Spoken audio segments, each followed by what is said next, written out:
Well, back to Fog Entertainment. Today it is a Sopranos Season 1 retrospective. Hell yeah, it's Fog Entertainment, and over the next couple of months we're going to be doing Season 1 right through to Season 6 retrospective. We reviewed this show not too long ago, but here, you can get it all in this one place. All 13 episodes of Season 1, and we'll do the same with 2, 3, 4, 5 and 6. So sit back, relax, and enjoy the ride. It's time to review the most overrated show in the land. Eat your heart out, Benjamin. Yep, I know a guy that's watched this 59 times, so I'm hoping the show's... I mean, if you watch a show more than once, it must be half decent. So to watch it 59 times tells me this should be undoubtedly the greatest TV series of them all. Will it be, though? Based on what I've seen in episode 1, I'm not too sure. So what are your thoughts, initial thoughts? I've already seen this show. I reviewed it on Jesus TV, but that channel's dead, so you take it away. Initial thoughts. I was a little bit intrigued. I liked the main character, Tony. Apart from that, I didn't think there was much else. Doesn't strike me as like your typical mob boss, some guy that is playing with fucking ducks and complaining, speaking to a shrink about mental health and depression. Nah. Well, to be fair, at this point, he's not the mob boss, right? But I'll be honest, see this show, see in terms of character development, the kids get older, but no one develops. It's literally what you get is what you see. Kind of seemed more of it seemed like a comedy to me from what I seen. Yeah, literally. But we kick off. We're in June 1998, which means we're about, 24 and a half years ago. A better time. And definitely a time if you had mental health issues like Tony Soprano, you'd get made fun of, let alone being the fucking mafia. Outcast it, I mean. But he passes out. Also in 1998, the Twin Towers were still standing strong, weren't they? They were still up. They're in the opening intro. I think they took out after, season 3? Woke up this morning and the Twin Towers were gone. I'll admit, the intro's pretty good. I like the intro. I'll give the intro. But the intro doesn't change, apart from one of the Twin Towers goes missing. Or both of them. Or wait, no, they do. Oh, I don't think they both go missing, mate. They both get hit, don't they? Yes! Aye, that's alright, aye. Both get hit, they're not. Okay, I forgot. Wait, you think they rebuilt one or something? I don't know. I forgot, brother. But Tony, right, I like this. I like the fact that they have him with a shrink because he passed out his barbecue because he was looking at ducks. It was a very weird scene, right? But I like the way they introduced characters in a way he was speaking to his shrink. Did GTA 6 or 5 not rip this off with Michael? What do you want, man? Hold on, man. What, no one can visit a shrink other than Tony Soprano? Well, no, but Michael does give me Tony vibes. What's the difference between Jax Teller? What's the difference between Jax Teller and Tony Soprano walking into a shrink? It just wouldn't work. Jax would never walk into a shrink. He'd speak to his family. I know you could say, one's got a cut, this guy's... But it's different. He can take the cut off for fuck's sake. Clay would put his arm around Jax. Listen, son. You gotta get your head straight. You gotta get in the game. No, but if Son's kicked off with Clay Morrow talking to a shrink, I probably would have turned off. This is a fucking MC here. It's not the... Well, if Clay needs to talk to anyone, he'll just fucking talk to Gemma. I know, it's just... I don't know. You wouldn't need to visit a shrink. He talks about the fact he's a waste management consultant, even though she knows he's in the mafia. It kind of just defeated the Don. He's the Don of New Jersey. He's the Don of NXT, brother. But he talks about his nephew just bought himself a $60,000 Lexus. And then, Christopher's his nephew's name, goes on to mention that he didn't make the phone call because he was up all night with a sore, in his words, a sore stomach. And Tony's like, why didn't you call him this morning? He's like, I didn't want to wake him up. That's not the exact ruthlessness you need to be a part of a mafia, is it? No. So he doesn't make the phone call. Again, we see this scene where it just felt very dragged out, where they see the guy they need the money off, they're driving, he puts it in reverse gear, and it just felt very dragged out, didn't it? Yeah. I don't know, it was just weird. It didn't... And then the Christopher guy gets out, starts rustling him a bit, he gets kneed in the balls, and then Tony chases after him, and it's like... Runs him over in a car. Yeah, it's like, you're supposed to keep a low fucking profile. And you're trying to GTA this guy in public, in daylight? Outside where he works. Bit strange in my opinion, but... Definitely strange. Tony then goes on to talk about ducks. But again, that just seemed like a comedic element to me, because a series... Surely they're not wanting you to take that serious. Oh, here's the main mafia guy and he's fucking trying to GTA some guy, run some guy over in public daylight. Then he gets out and starts punching him. Witnesses galore. Then his nephew goes over. Christopher starts fucking punching him in the balls. You know what I mean? Like, you get, like, Clay would be like, make it ghetto, make it gangster, but do it at night, Tig, you know? Like, I mean, when you'd see Clay, like, running up in the middle of the street, like, and just running someone over. We need complete deniability. I mean, Tony has none of that. Yeah. I don't know. I mean, maybe unless he owed them like $2 million or something, like maybe fair enough. Like, you need to take matters into your own hands, but. And is there no police or nothing like that? Does the police not exist in The Sopranos? No, they do, like, but they're pish. Couldn't name you one officer. Officer Higgins. Higgins, it's not even Officer Higgins. But then he goes on top with the ducks. Then this is where we get like a shitty like introduction to his family. We've got his daughter who's like 15, his kid who's like 10. I don't like the kid. His wife has got the most annoying fucking Tony. The ducks are in the pool, Tony. No, I hate what's her name? Carmela. Oh, I fucking hate her voice. I hate her voice with a passion, man. Meadows there, that's his daughter's name. She's there with her friend Hunter. They're talking about, I'm going to go to Aspen with you. Only time I've ever heard Aspen mentioned is in Dumb and Dumber. Dumb and Dumber. Aye, and this feels like Dumber Dumber. So she's going to get to go if she keeps her room tidy. Meanwhile, Tony's allowed to fucking go out and kill people, but she has to keep her room tidy. Just seems like a load of shite to me. Tony then starts talking about his career. Then he moves on to his mother, Livia. I hate this bastard. He shows up. He brings her CDs. And then she's sitting there with the CD player. And he's like, oh, well, I brought CDs for a broken record. If we were doing quote of the episode... Great fucking line. It was. And, like, I've got to admit, I actually don't mind Tony Soprano as a character, but it already feels like a one-man band. He's, like, carrying it. And that's what I noticed. Like, I mean, if you look at other shows, like, yeah, Walt features heavily in Breaking Bad pilot. I'd probably say of the top shows, like, Jack's probably doesn't feel the biggest, because I feel like it's a club. You know, Walking Dead, you've literally just got Rick in the first one, apart from Morgan. Don't get me wrong, yeah, like, in Breaking Bad, Walter feels like a big deal, but there's enough, I think, you get from Hank and Jesse to go, fuck, I'm going to love those characters. Aye. Yeah. No, absolutely. No.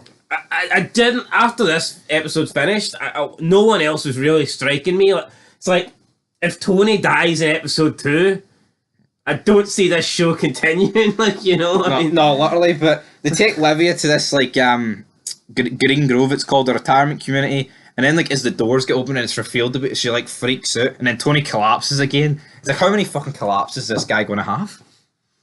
Again, it's just, I don't know, it's hard for me to portray this guy as a big... And then when Dr. Melfi, his shrink, says to him, I think you just have to admit you're depressed. Tony, he storms out. And it's like... Depression's not real. He's very, very fucking... Tony Andrew Tate Soprano. No, damn right. And then around the club, we've got... Who is it says to him? I think it's Hesh. We've got Hesh, Tony, and his nephew Christopher says that he's going to... who is it? Pussy Malanga is going to get wiped out by his uncle in his friend Artie's restaurant. And what gets me, Tony goes to such lengths to stop this hit taking place in this restaurant. He basically buys cruise tickets for Artie and his wife to leave town so the hit can't happen in the restaurant because it's closed. Why can't he just say to him, no, you're not doing the fucking hit there? Yeah, I don't understand it. Like, he's supposed to be top guy. Well, he's not top guy at this point. He's like one of the top guys. He's like a 3P sergeant. Well, that's close enough to top guy as me. Fucking Jack Silver calls. He does like a run the back door prospect maneuver. Yeah, all this fucking hassle instead of just saying, look, the hit's no happening in the restaurant. Didn't understand that whatsoever. Like the guy takes the cruise tickets, Artie, and then his wife's like, no, you're not going. And then he's like, all right. Then the next day he gives it to Tony, and Tony's like, well, that plan didn't work. Then get like the meat outside. Actually, it was Silvio that said to Tony about the whole hit happening. That's when we get like Silvio's the guy who was in the band. You know, not the black guy, the guy with the black hair. It's like a toupee. It's very fake. Then we get Tony like introducing more of his guys. Then we go on about the waste management company. The Czechs don't give a fuck if they can tell the Soviets back in Eastern Europe to fuck off. They can tell us greasy Italians to fuck off, which I think is a pretty valid point, aye. Alright, so it seems fair enough to me. Seems fair. And then we get like a parallel scene. We've got Tony going out with Carmela to dinner, and then we get one where he's going out with some other woman. Is Gumar. What's a Gumar? So, a Gumar is Side piece? side piece, but they call it a Gumar, and it's just accepted in that society. His wife's not, but you know what I mean. Does his wife know? His wife kind of knows, but I mean, but even if she doesn't know, he's openly going to this restaurant where everyone can see, even if he doesn't tell her, and you can see how much more happy he is with a Gumar.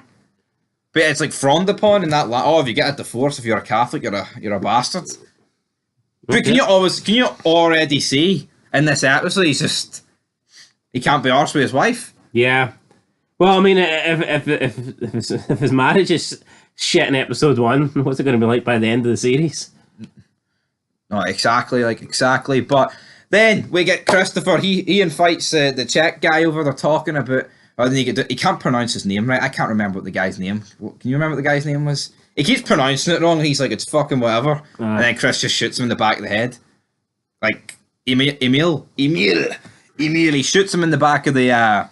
Cole just wipes him out. That's his first kill. From a guy who had a tummy ache and he couldn't phone. Yeah, to just seemed a bit.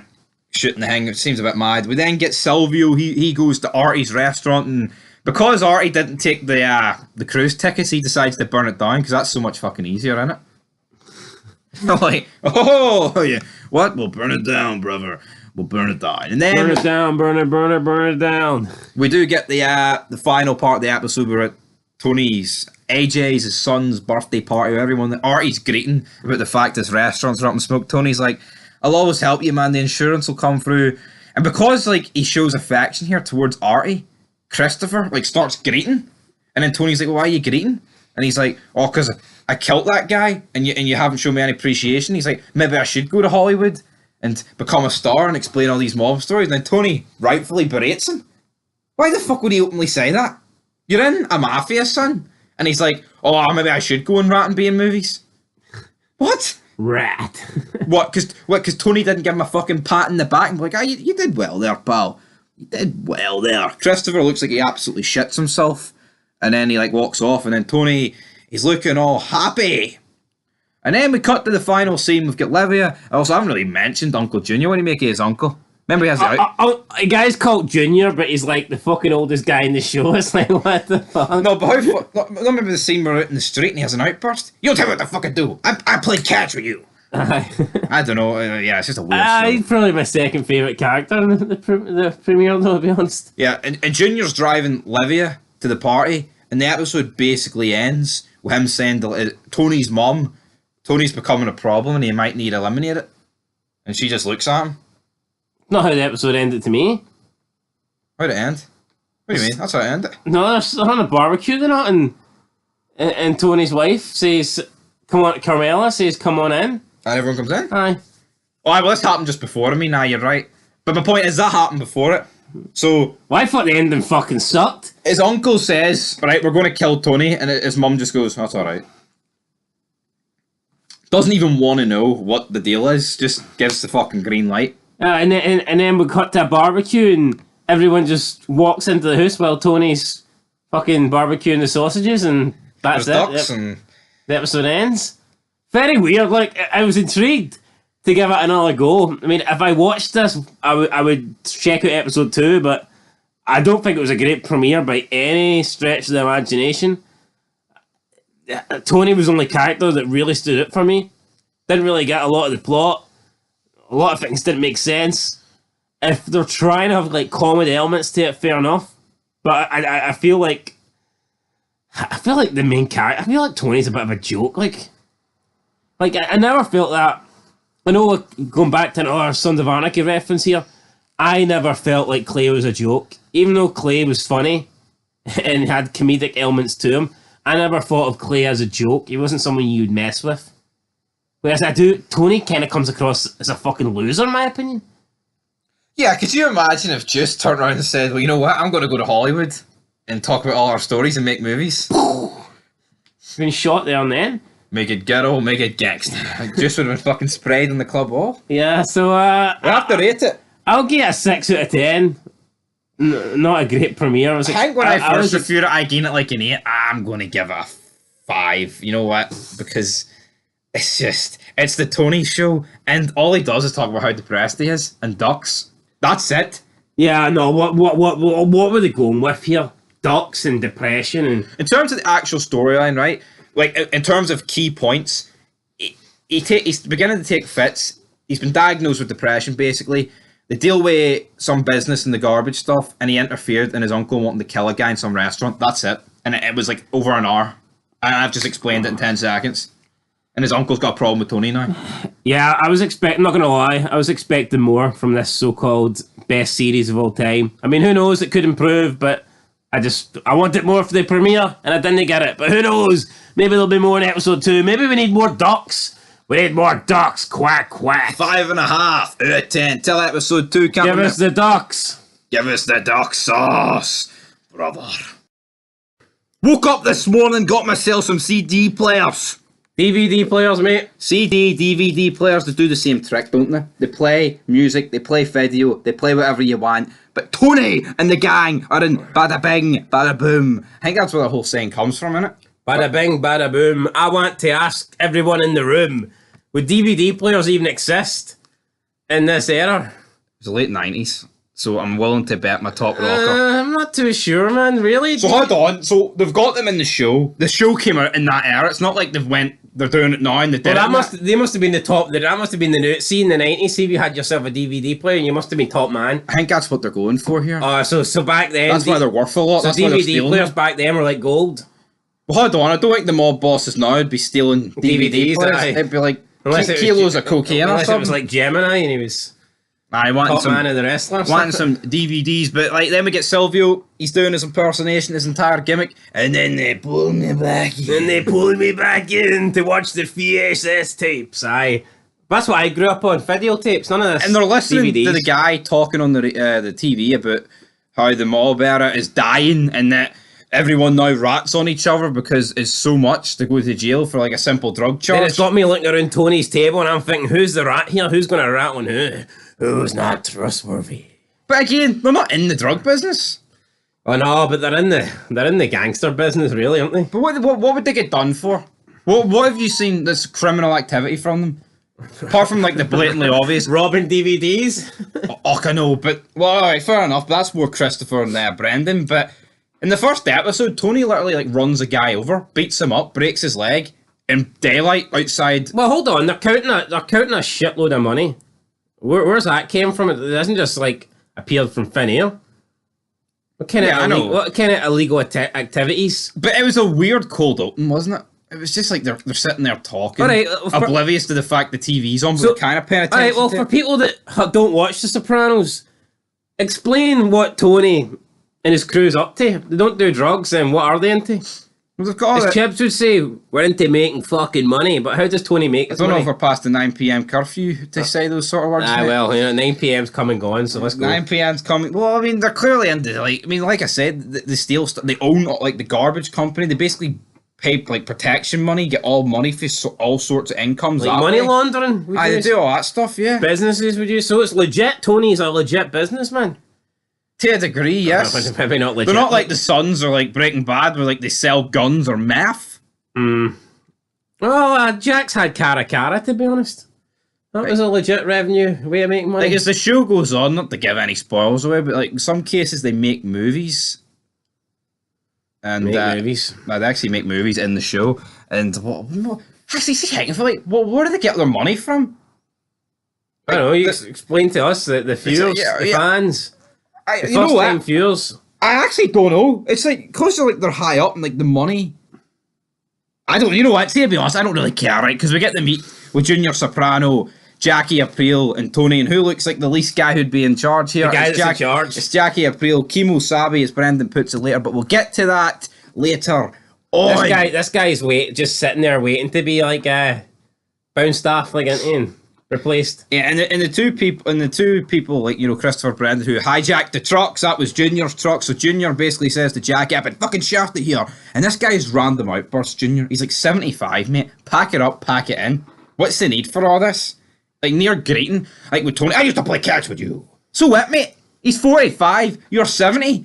It's not 60 years ago, or 30, or 35. If it's 60 years ago, I think Tony would have been playing. But you know what? Like, why is he greeting? I never understood their relationship. I never will. Then they talk about restitutions, and as Tony walks away after like a snide remark, he's like, "Oh, Jackie, he's not treating his mother Livia well." And no wonder Tony doesn't treat Livia well, because he is. I fucking despise She's the a bastard. cunt. And that's probably got this ad suitability, Hoover the right office. But you know what? Things have to be said. They have to be said. They have to be done. But before we say those things, I actually think it's more of a Sopranos thing than what we're saying, because I've noticed they do that with quite a lot of the Sopranos vids. But yeah, carry on, Jackie, go. Jackie's like, right, Chris has to give you 15 grand, Tony gets the 5k, and Junior gets the 10k, but he's not going to tell Chris and Brenda about that. And then when we get the sit down, essentially, Tony tells Chris and Brendan this at like the butchers they've got, so that's another way they make money at the meat packing place. Sounds like something I saw. And then Brendan says, "Why are you taking orders for the Kimo Sabi, Jackie April?" And then Tony just like throws him across the meat. This is great, aye. But right. Does that not just sum up how can Chris stick up for this guy? He literally just buried the guy who's in charge, and you know how serious they take it. Exactly. I mean, what if he said this to that guy's face? And then maybe he could argue he'd never say it to his face, like, but still. I mean, Tony didn't like the fact that he was insulting him. The guy's got cancer and he's ripping the piss at him for having cancer. He's lucky Tony didn't off him there and then. Yeah, I mean, it's not like someone in San Bernardino would be like, Packers, Kimo Sabi. Like, again, I think that's kind of... it wasn't really... I mean, it was said in a joking fashion, but he said it to bury him. Like, why are you taking orders from him? Yeah, like, in a legit mob thing, would he be having a tongue to speak again, like... Exactly. I don't think he would have just tossed him over the meat, threw him out, and then that would have been all forgiven. But see, I think there's an element here of Tony and his crew know that they can use this guy and Chris to get like money that way. Maybe, aye. Because I don't see why they wouldn't Aaron boys. Yeah, like I wouldn't see why they wouldn't get rid of them here. Especially if they're a liability. And then these two head to a club. They're both on the meth here. They're talking about, right, fuck Tony Soprano. Well, Chris is related to Tony, isn't it? He's his nephew. Oh, well, there you go. But Brendan, why wouldn't he get rid of him? I know, I agree with that. Like, I agree that he wouldn't get rid of him. But they're both high here. He's like, fuck Tony Soprano, we're going to steal more trucks for Junior again. This is just stupid because they're obviously going to know it's those two. Yeah. They're obviously going to know. Then they agree, right, we're going to hijack that truck at 6 a.m. with the Italian suits. Then Brendan shows up at Chris's place. Chris is like, you know what, my entire life I want to be a part of the Soprano crew, so I'm not going to do it, Brendan. Brendan's like, well, fuck you, I'll go do it then. And then he does it with two jobbers we don't know, two black guys. Yep, holding the guns like gangsters. I mean, like, don't give me this sideways shit. Get sideways gangster shit, and literally kind of goes wrong. The guy drops his gun when trying to get in the truck. And then, like, just the trigger. How can dropping a gun pull the trigger? It just logically doesn't make sense, but yep, gun hits the ground, bullet flies out, and it kills the truck driver. I mean, what's the chances? It would have made more sense for the guy getting into the truck if he slipped holding the gun and pulled it by accident. Aye, I think so. Because how do you drop a gun and it shoots? Yeah, that's what I'm saying. I don't see how the trigger can get pulled by the gun hitting the surface. Because let's be real, if that is the case, what about when someone has like their gun tucked in their leg brace, like, you know, exactly. like the holder, or like they have it down the back of their boxers, or the front of their fucking blow their dick out? I mean, how would any movement, man, your arse would be in two bits. Like, I just don't get it. But even this scene, right? The Sopranos seems like a comedy to me. It does seem awful far fetched, like. That seemed like a comedy scene to me rather than a, oh no, we've made a mistake, we've killed this guy. I know, literally. Chris then tries to get a hold of Tony. Tony then finds out that his son's science teacher's car's been stolen, so he puts Polly and Pussy on the fucking lookout for that again. It just felt like, talk about a GTA side mission. So they basically go look for a car. They don't even get that car. They get these two gay guys, they boost a car, then paint it, to give back to the science teacher. Boom. That's that storyline sorted. Any thoughts on that? Waste of an episode. Waste of a... These two are pretty, like pretty main characters. Like, this doesn't feel like... What? Yeah, it felt like filler to me. It did not feel important. I've noticed that with Sopranos. I'm 2 episodes in, and I feel like if Tony's not on the screen, I don't have much interest. Yeah. Now, I don't know if that's a reoccurring thing. Maybe it's just the longer the show goes on, it builds up more characters, but I don't think I've ever felt this really in a show before, where if Tony's not on screen, I'm kind of not really paying attention, or I just feel like nothing important's really happening if Tony's not there. Yeah, no, definitely. Chris finally gets a hold of Tony on the, what do you call those phones? The phones outside. Walkie-talkies, payphone, phone booth. The walkie-talkies. I think they're a bit past that stage. And then he's like, I had nothing to do with it. And then they show up, and Tony, like, doesn't even go through Brendan here. It's like, look how serious. He threw him over a table for the Kimosabi thing. Here he is, literally killed one of Junior's drivers, stole the truck, and he's alright with it. He's like, oh, well, you stole him another 15 grand. I know, it's like, surely in a real world, like, this Brendan guy would have been off by now. I just don't understand. Am I wrong for thinking that? No, he'd have been killed. You look, I think of shows where, like, you have crews. Because he's just totally went behind Tony's back. He's not even in the crew. Yeah. So tell me a show where this would have been acceptable.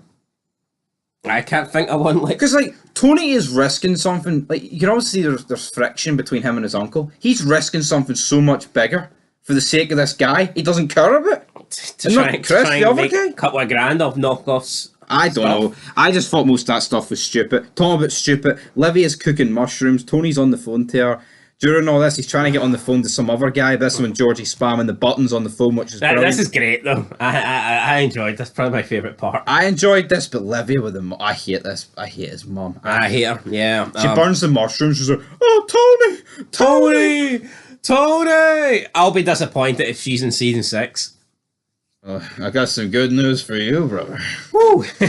See, I will say it. See, no spoilers, like, but as long as she's not there by the end. And Tony's on the phone. He's trying to take a who's he waiting on a business call from? Someone important. I can't actually remember. Then you got the fat guy on the phone. He's trying to put him through the line, but he ends up hanging up on him, and then he's calling back, and he's too busy speaking to his mother. But then he needs to phone his wife to tell his wife to go over to his mother's, and it's like, what the hell? I mean, this Tony guy, he hasn't got time to be dealing with his deranged, ill mother who's losing it. Put her in a home. But see, this is put your big boy mobster pants on. Is this not mad though? Because they didn't have prepays. All the amount of shit they've got to do. It's insane. Like drive 5 miles to the nearest phone outside. And then Livia runs over her friend in a scene. I should have just done what Penny Winston done. He used the fucking hotline. Right, tell her moral landline. So she runs over her friend, and then he's like, right, you know what? She just has to go to home now. I can't be fucked with her anymore. Breaks her hip, probably kills her friend. Friend's not got life expectancy. I mean, if you're that age when you hip, you're pretty much at the 1 foot at the door. Yeah. Tony then talks to Melfi, his shrink, and she's like, aye, Tony, you don't like your mother, you've got hatred, anger towards her. Then he storms out, and this basically confirms he does. No wonder. I mean, she's not a likeable person. But obviously, I've known her for 2 episodes, and I hate her. I hate her after a couple of one scene. But obviously, for like Italians especially in this like sort of their way of life, they're supposed to like love their mothers. I know, it's but like a religious thing. Depends on who your mother is. Like, it's like a religious thing here. Well, like, you want to talk about people like characters being toxic and controlling. I'm not saying this woman's controlling, but she's fucking unbearable. Well, you could argue Gemma Taylor is controlling, but at least Gemma's great. This woman's not so great. He puts her in the home. Thank God, it needed to happen. Aye. And then, like, how can Junior even be saying to Jack, he doesn't treat his own mother? Aye, have you spent more than 2 seconds with her? Like, aye, you wouldn't be treating her very well either, Junior. I still feel a bit uncomfortable calling an old 75-year-old guy Junior, but Uncle Junior. That's what it is. Junior Soprano. You're the boss. Georgie, though, he's trying to answer the phone again. He's confused whether he's reached an operator or the recording. And Tony is just sitting there, face is going beat out. He grabs the phone after it starts fucking battering him. And this was funny. This was brilliant. But again, this is like the only payoff we get in the episode. Him beating him up with a phone. To me, that's a comedy, man. What is it supposed to be? Like a dark... You could maybe... People would probably say a dark comedy, but to me it's supposed to be a drama about a mob boss who suffers from depression. It seems like a fucking guy having a midlife crisis to me, man. That's it's funny, like, but I feel like in the setting they're going for, you don't really get comedy in a mob boss and like scene. Everything's dead serious. Yeah. You know, like The Godfather, for example. You know, it's like a more serious tone. Whereas in this, it's more like literally every scene's like a shit show. It's all like got comment. But yeah, I'm not complaining. I enjoyed this episode. Then Tony's having a bit of a meltdown. It's like a strip club he owns. It's the strip club. The women are like, "Hey, Tony, you okay, Tony?" And Tony kind of just like walks off, not impressed. Not impressed. That's how the episode ends. Were you impressed? I like this better than the first episode. I felt like more was happening. I don't know. To me, I like this better. I felt like the first episode there was too many. It felt like it was constantly him talking to his shrink and looking at ducks. I mean, that's alright for one scene, but I mean, well, see, to be honest, he's got to talk to the shrink for a fucking while, so get used to that. But what are you getting out of it? I'll give it a 7. I'm giving it an 8. I like this episode. It was funny, but I just don't think a mob boss series is supposed to be as funny, or it's like every scene is like comedic. I know, but do you not feel? Can I feel like I feel like Brendan betraying him and killing that should be a serious. I was expecting him to get offed. Yeah, but do you not feel like Tony kind of like sorry, just not. Do you not feel like from a story point of view, where's it going? Where do you see this story going? I don't know. I'll find out when I watch episode 3. All right, but slight improvement for me over the opener. So yeah, I'm giving it an 8. You're giving it a 7. 7.5. 46 long. Brendan looks like he's on the gear. Denial, anger, acceptance. It's episode 3 of The Sopranos, and we kick off with Christopher, with Brendan returning the stolen truck.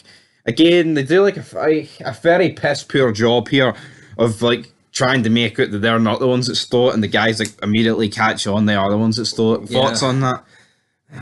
Did Tony tell them to make it seem like it wasn't them? Like, why didn't they just drop the truck? But then again, the whole gimmick was, make sure you tell them it was Tony. Which, of course, Junior takes exception to. He's like, hold on, Tony's guys steal this truck. They drop it back, and they saying, thanks, Tony. I can understand why he's pissed here. Yeah, no, totally. In the restaurant, again, they're in the restaurant here sipping on soup.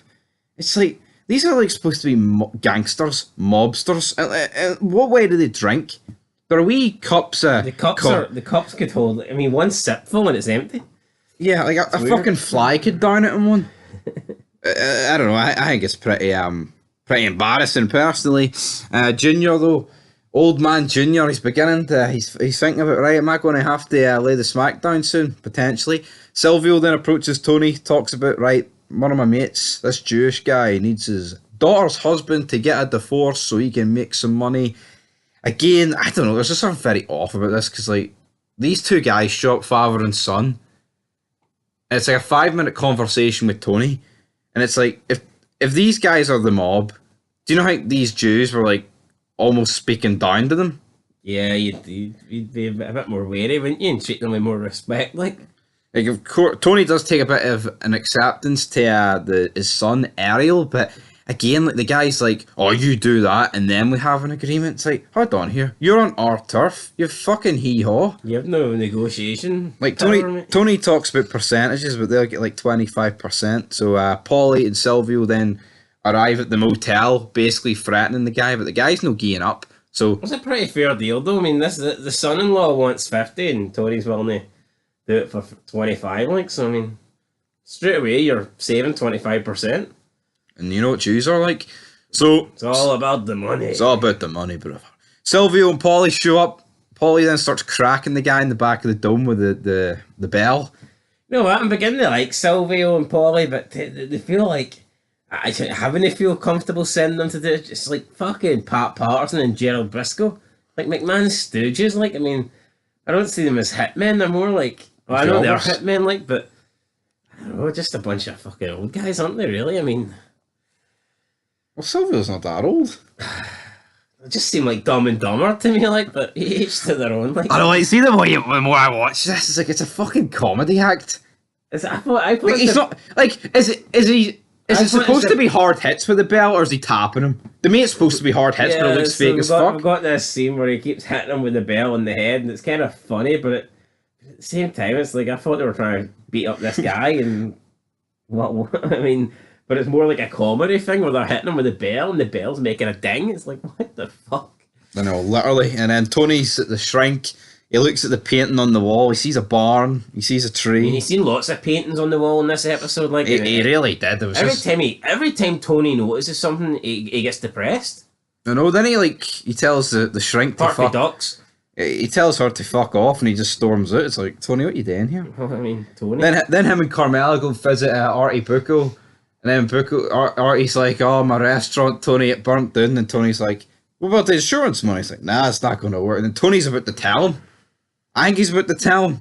Looked like it. I'm sorry, and then never tells him. Tony's obviously guilt-ridden here. Why doesn't he offer him money to get a new restaurant or something? Or Like, we've already made a fid on it, and like we've discussed it, but I just don't get why he just didn't let the murder. Why did the murder have to happen in the restaurant?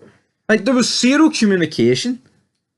I know. It wasn't he had a problem with the kill, it was the location of the kill. I can't believe he'd rather burn the restaurant down and fucking have someone die in there, or just say, "Look, it ain't happening in there. I know that guy, and I'm not doing it." I'm under no illusion, right? Both are bad for business, but I mean, at least if someone gets killed in the you kind of rest. come back from that, can't you? I mean, if your restaurant gets burnt down to the bones, I mean, there's not a lot you can do.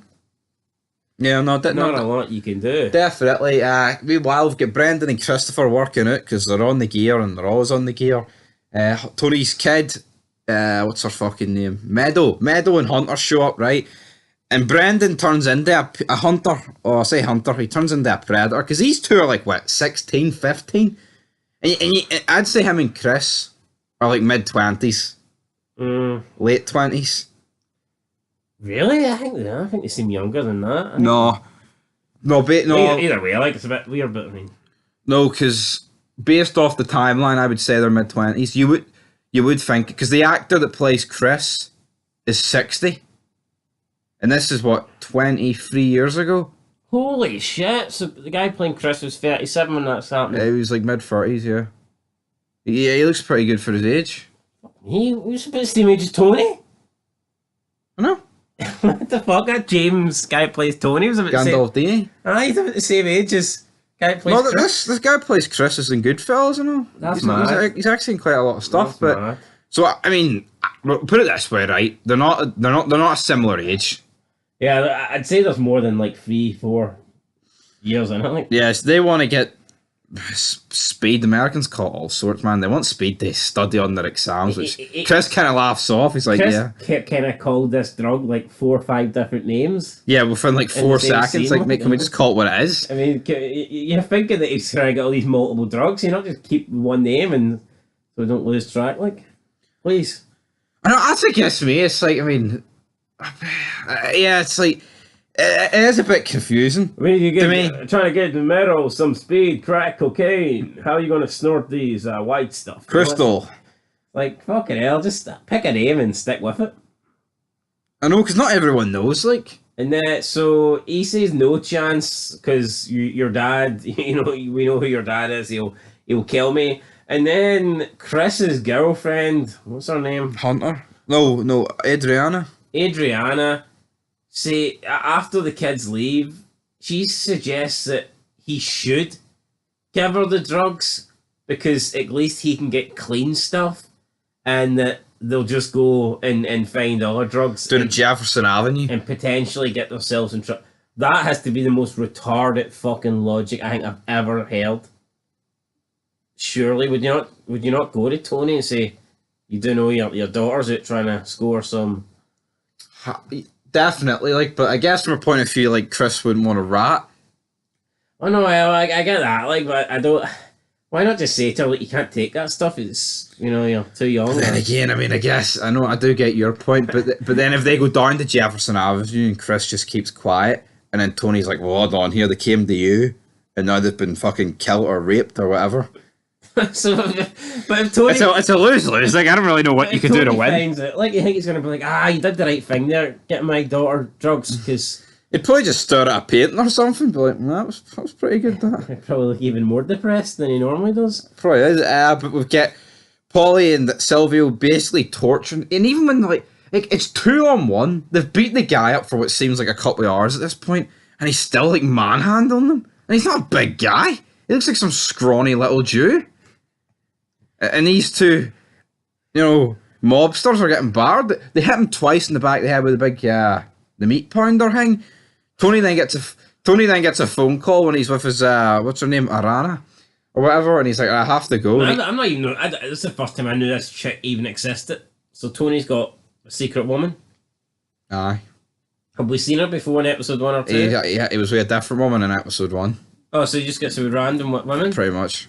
Oh, fair enough. I think she's on for the next couple of seasons. But anyway, he looks at the painting and he's like, what's that all about? And she's like, well, it's just a painting. Then he fucks off. It's like, alright, it's just a painting, but Tony doesn't think it's just a painting. It's not just any other painting to Tony, right? It's a real fucking McCoy.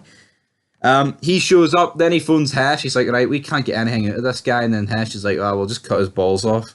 And he's like, fair enough. And then the guy gives up. And then when they go to the motel, the guy's like, my son was right. You are just a golem. Mate, you got in bed with the mob. What did you think they were going to be? All kisses and cupcakes? Well, first it's because the Jew tries to rob them, basically.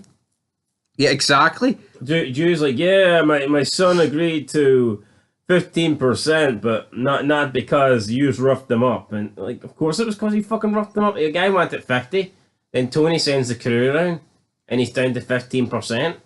Yeah, but then the guy's making it. It's like, oh, his son was right all along. No, because you use their tools trying to rip them off when they did all the hard work. Yes. Just stupid. But we get Jackie Aprile, right? The guy with cancer, right? He's literally aged about 40 years between episode 2 and 3. Yeah, he looked like shit here. Like, I mean, he looked really fucking bad. Like, we do get numerous scenes of him in this episode where, like, he's talking with, what's his name? Mikey, Junior's number 2. I mean, if this was a zombie show, you'd think he's fucking turning. Yeah, no, you would, big time. He didn't look very good, like, I mean... Like, Tony's crew shows up, he basically just tells him to fuck off in a minute because he's dead. I know the hospital fucking foods are shit, like, but I mean...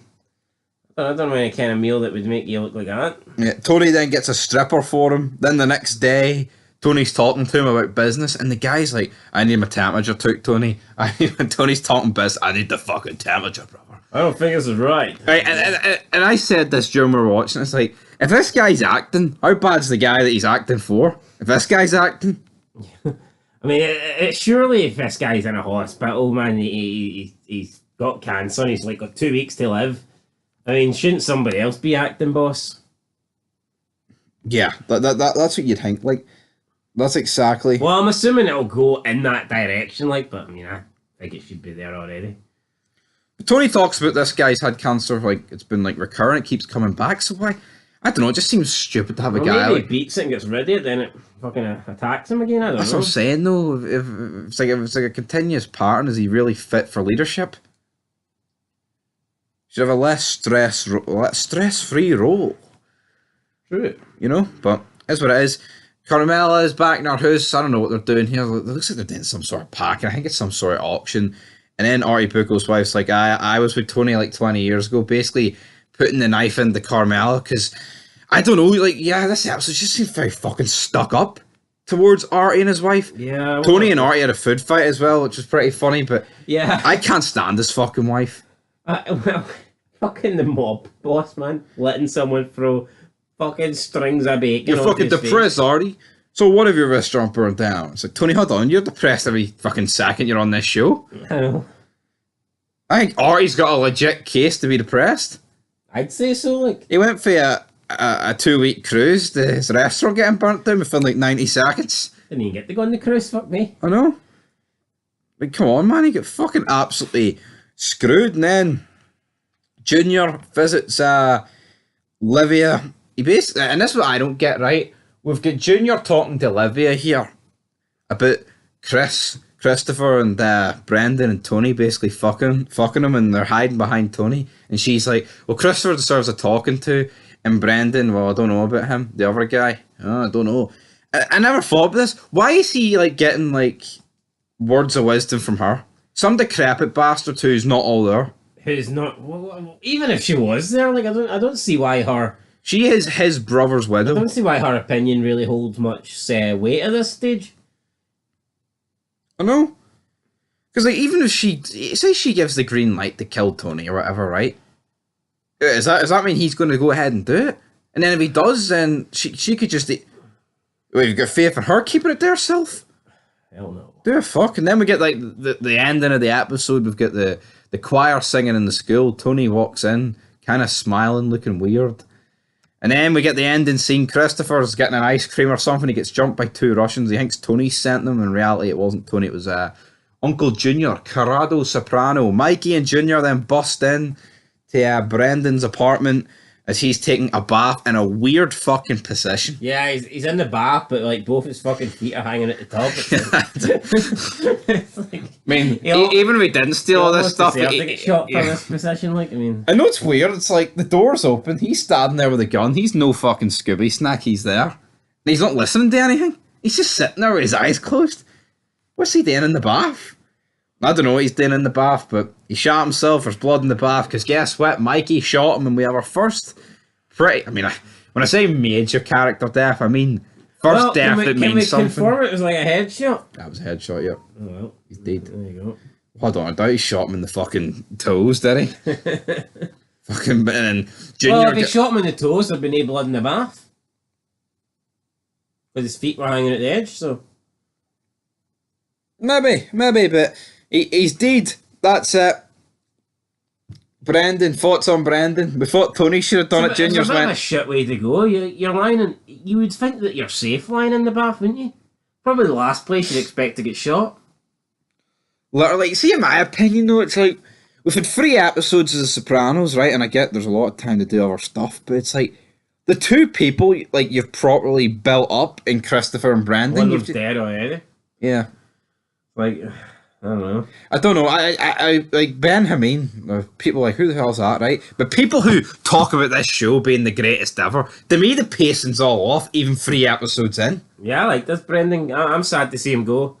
First meaningful death, and it's a shit one, if you ask me. Yeah, I don't know. It's just ridiculous, in my opinion. I mean, what you gave this episode out of 10? Ooh. Last one we got a 7.5. This one I feel like it's another step backwards. Yeah, I'm going to get a 6. I'm going to get a 5. I'm going to get a 6. You're going to get a 5. That means it's a 5.5. I thought the ending montage was good, but a lot of the stuff was filler. Like, yeah, it was a lot of filler. A lot of filler. You know, Tony being depressed, which get used to it. He's going to do that, and to see his heavy breathing. I don't know if you noticed it, right? But see by season 6, his heavy breathing has its own scenes. So on that note, peace. Fog ENT back with the Sopranos. Meadowlands, episode 4 of season 1. We end at episode 3 with Brendan getting killed, so we're going to kick off with no continuation of that whatsoever until a wee bit later on in the episode, because Tony is having a dream here. Hashtag justice for Brendan. Justice for Brendan. That's it. Brendan lives matter. But Tony is having a dream here where he imagine. Oh yeah, you're onto something there. But Tony's imagining Dr. Melfi is his mother, and you've just got other weird shit going on here. You've Silvio with a stripper. You've Polly and Pussy just sitting outside looking like 2 dicks. His son's running about the corridors. I don't know what the gimmick was of this dream. His family's full of fucking bums. Like, that's what I see for it. Tony's like the only draw, but he's depressed, so it's like, how much can you take from it? It's all about the family. The family sucks. He visits his mother. His mother's just depressing. He gives her calzones, whatever they're called. I don't know what they're called, man. Calzones like a folded pizza. I doubt that's what he was giving her, but it was some form of food. She's like, no, maybe leave it out for the other people. Can't really do a guinea decrepit coffin dodger, but that's the impersonation we're going to go for. So he goes outside. He tells this detective he's in Prison Break. I don't know what else he's in, like, but he's called Finn, right? Finn. He's a detective. It's on the second name Ballard by any chance? No, it's McCaslin. Oh, there you go. Tony's like, right, I want you to follow Melfi and, right, get me some information on her. But he assumes, right, that she's a mistress of Tony's, which is why he roughs up the guy she's with. Again, was that not a bit unnecessary of him? Pulls him over, gets him out, batters him, then comes out with you got prime rib at home and you're going for a hamburger. Tony then obviously hears Dr. Melfi talking about this and he's like, yeah, he's a fucking idiot. And then she's like, what? And he's like, I know, he just seems like an idiot attacking you, the guy you're out with. And then Tony, oh no, what else does he notice? He notices that Silvio sees his dentist in the same building that he sees his psychiatrist. Yeah, then he hides in some random fucker's like office. Just a bit weird. Like, I don't get it. Man. Fucking top man. Well, he's not top man. Like, he's one of the captains, right? It just seems a bit embarrassing that he has to hide, doesn't it? Aye.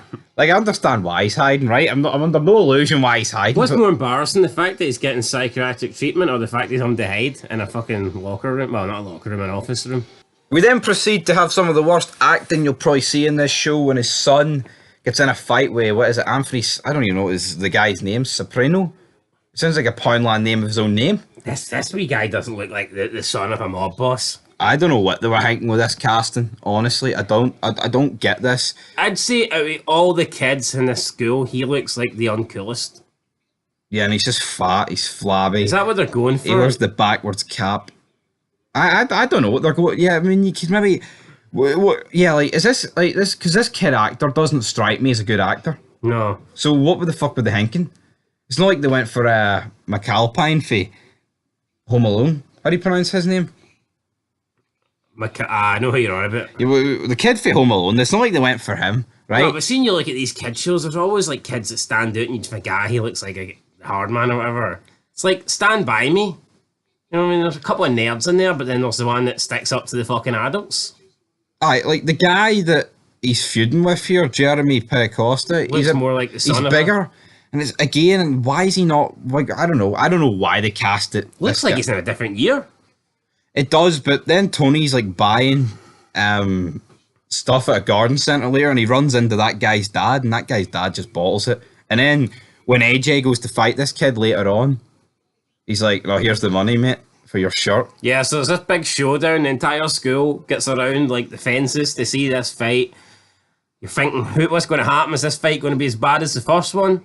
No, because we don't get a fight. The guy literally just lays down, jobs it. It's like the finger poke of doom, but without any finger pokes. Just opens up his wallet and gives him 2 fucking crinkled up $20 notes. Why not give the dollars to me? I'm fucking skint. Giving them to some fat kid that's going to spend it on ice cream. Give your money to me. No, but it was some of the worst acting ever. Seeing the school when they were fighting, man. Horrendous. No, but there's so much bad acting in this show. I actually think it might be on purpose. Maybe they think bad acting equals comedy or something. I don't know. Or like realism. I don't know if that's what they're going for, right? This is the second time watching it, so maybe it is.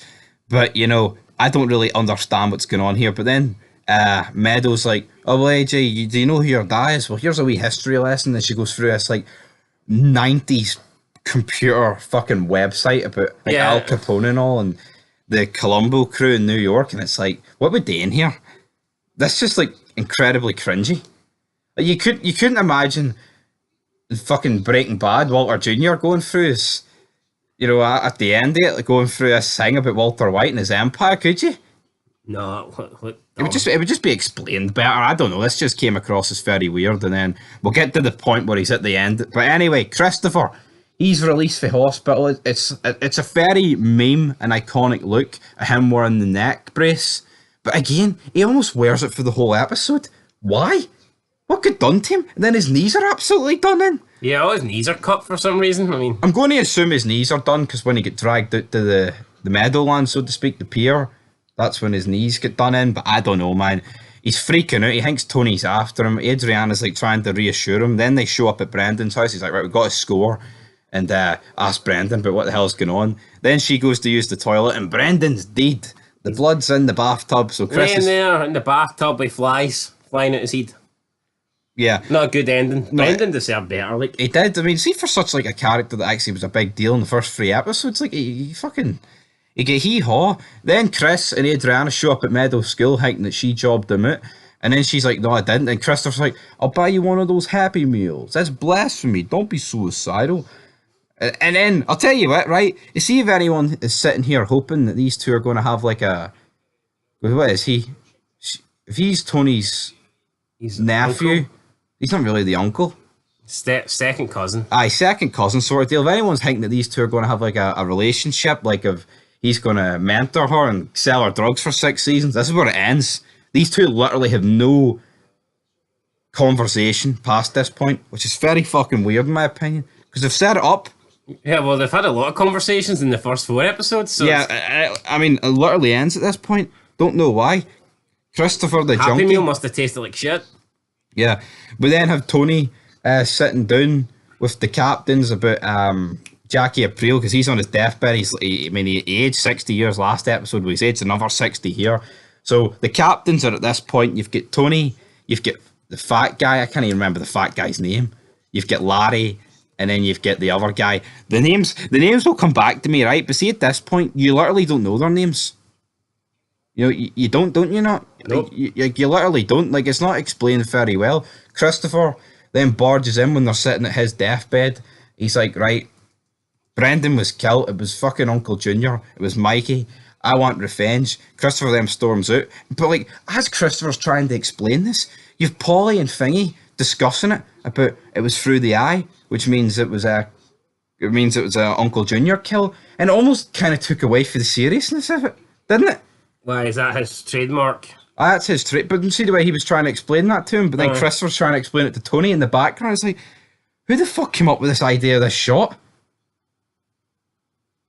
I don't know. I thought it sucked. What do you think? When he's trying to explain it to him in the hospital. Well, Chris is explaining it to Tony, but then we get a different camera angle of Polly and Pussy talking about it.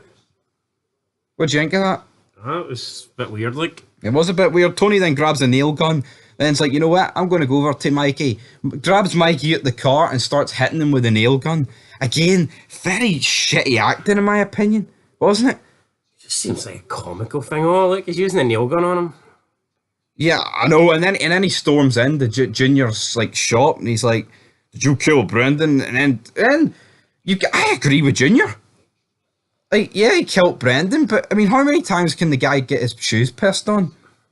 Yeah, exactly. And then he's like, "Oh, I didn't kill Chris because I want Chris to be a part of my crew." Tony's like, "Well, that's not happening." And then he's like, "Next time you come in here, you come in heavy, or not at all." Again, random outbursts. Tony can't believe that Junior's actually went to these extreme actions. But again, like what are we running here? We're running a fucking mob. How many times is this guy who's been quoted by all these guys here as old school? I'd like to see what would happen if Junior had like Chris and Brendan working for him going against Tony and his crew. Yeah, I think Junior would be pissed off that he just lost a guy. But, Yeah, exactly. So Tony, he's been told to come back heavy the next time he comes in. But again, Christopher's no happy because he goes to his drug corner. The guy's like, "I don't have to give you shit, I gave it to Junior." Christopher then beats the guy up with a yo-yo. Again, incredibly bad. Like, this black guy who's like got 2 foot on Chris gets beat up by Chris who's wearing a neck brace. I just thought this sucked. didn't look very realistic to me. It looked very cheap, right? Then on the news, Jackie Aprile passes away. Tony's like grating here. He's taking a shot and he's like, "Holy fuck, man. This ain't good. This ain't good whatsoever." You've got Polly and Silvio, like they're all consoling Tony. Then Christopher comes in, basically wanting revenge, saying that Junior has to die. Final scene for what was it? Scarface? 2 bazookas? "Say hello to my little friend." And then he keeps on pressing Tony, and the other guys are telling him, "Right, Chris, relax, don't say any more." And it just seems like a comedy. And then Tony basically fucking grabs him, he's like, "You don't tell me what the fuck to do." And it's like, finally, Tony's actually stepped up to the task here. And then Silvio's like, "Oh, Junior's going to get some serious retaliation here, serious revenge." Tony walks in with a gun, whips the gun out, turns around and says, "Right, Junior, I've came in heavy, buddy. And you know what? One gun, fuck. Super heavy. I know, super hit. Well, he's a fat bastard. Like, I think that's maybe what he Came meant. in heavy, just had a fucking Big Mac meal at McDonald's. That's it. He says to Junior, "Right, the Sopranos been waiting a long time to take the reins here, and I want it to be you, Uncle June." And that's it. That's the entire situation diffused. What did you think of that? Junior gets up, has a hug with him, and you're thinking, really? So you just kill his nephew's best friend who's been working for Tony, and no retaliation, no fucking fight back, no nothing. Just walk in and say, "Aye, look, you should take leadership." See, to be honest, I'm not really expecting serious retaliation about the whole Brendan thing. It's just about all their other outstanding issues. Like, you clearly see there's a fucking rift here, and it just ends like that. Yeah, They made it feel like whoever takes over, whoever be the next man in charge, is like an important thing. But then Tony just seems to like give him it.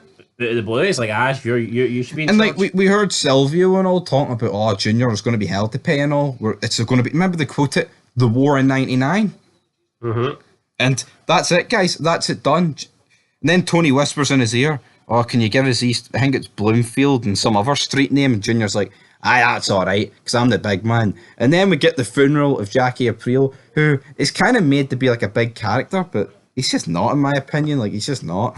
Jackie Appeal, he lasted 4 episodes. Exactly. We didn't get to see him till the second one. Then we get the funeral. We get AJ. Did Tony. we ever see him when he wasn't lying in bed looking like shit? We did get the sit down after the first incident of the hijacking. Remember, he was sitting at the butchers, whatever you want to call it. But then we get the funeral scene. We get Junior. He's thinking he's top man. Tony's basically explaining to his crew that I'm running things, but Junior thinks he's running things, so he's going to sit happy as Larry. And then we get his mother sitting there beside Junior, looking like she's a fucking rock. It's like, hold on here, you've got hee-haw. And then we've got the FBI like watching on, taking pictures. AJ's looking at Tony, thinking about, oh, so my dad is a gangster. Then Tony's like, well, basically, I'm the guy in charge, but Junior's going to take the fall if anything happens in terms of the police. So again, it's like a shite bag backdoor tactic, innit? Yeah. It's like, yeah, I'm the man, but I'm not taking responsibility. I'm passing the buck. it's like Clay going to Jax. You know what, Jax? You're going to be president because I'm calling the shots. I'm calling the shots as VP, but you're president in case Any shit goes down. it just seems very cheap, very embarrassing. Meanwhile, at the end of the episode, Tony's like, you know what, actually, I'm going to stay in therapy because Carmella taught me to. And that is where we're going to end this episode, Well, guys. basically gave him an ultimatum, kind of. Like, if you don't, the marriage is over. That's But what I again, got from it. no, I don't get, because they're very religious, even though, I mean, Like, I mean, Are they Tony seems to fucking hate his life. Why would he care if she fucking split up with him? he sleeps with numerous women, right?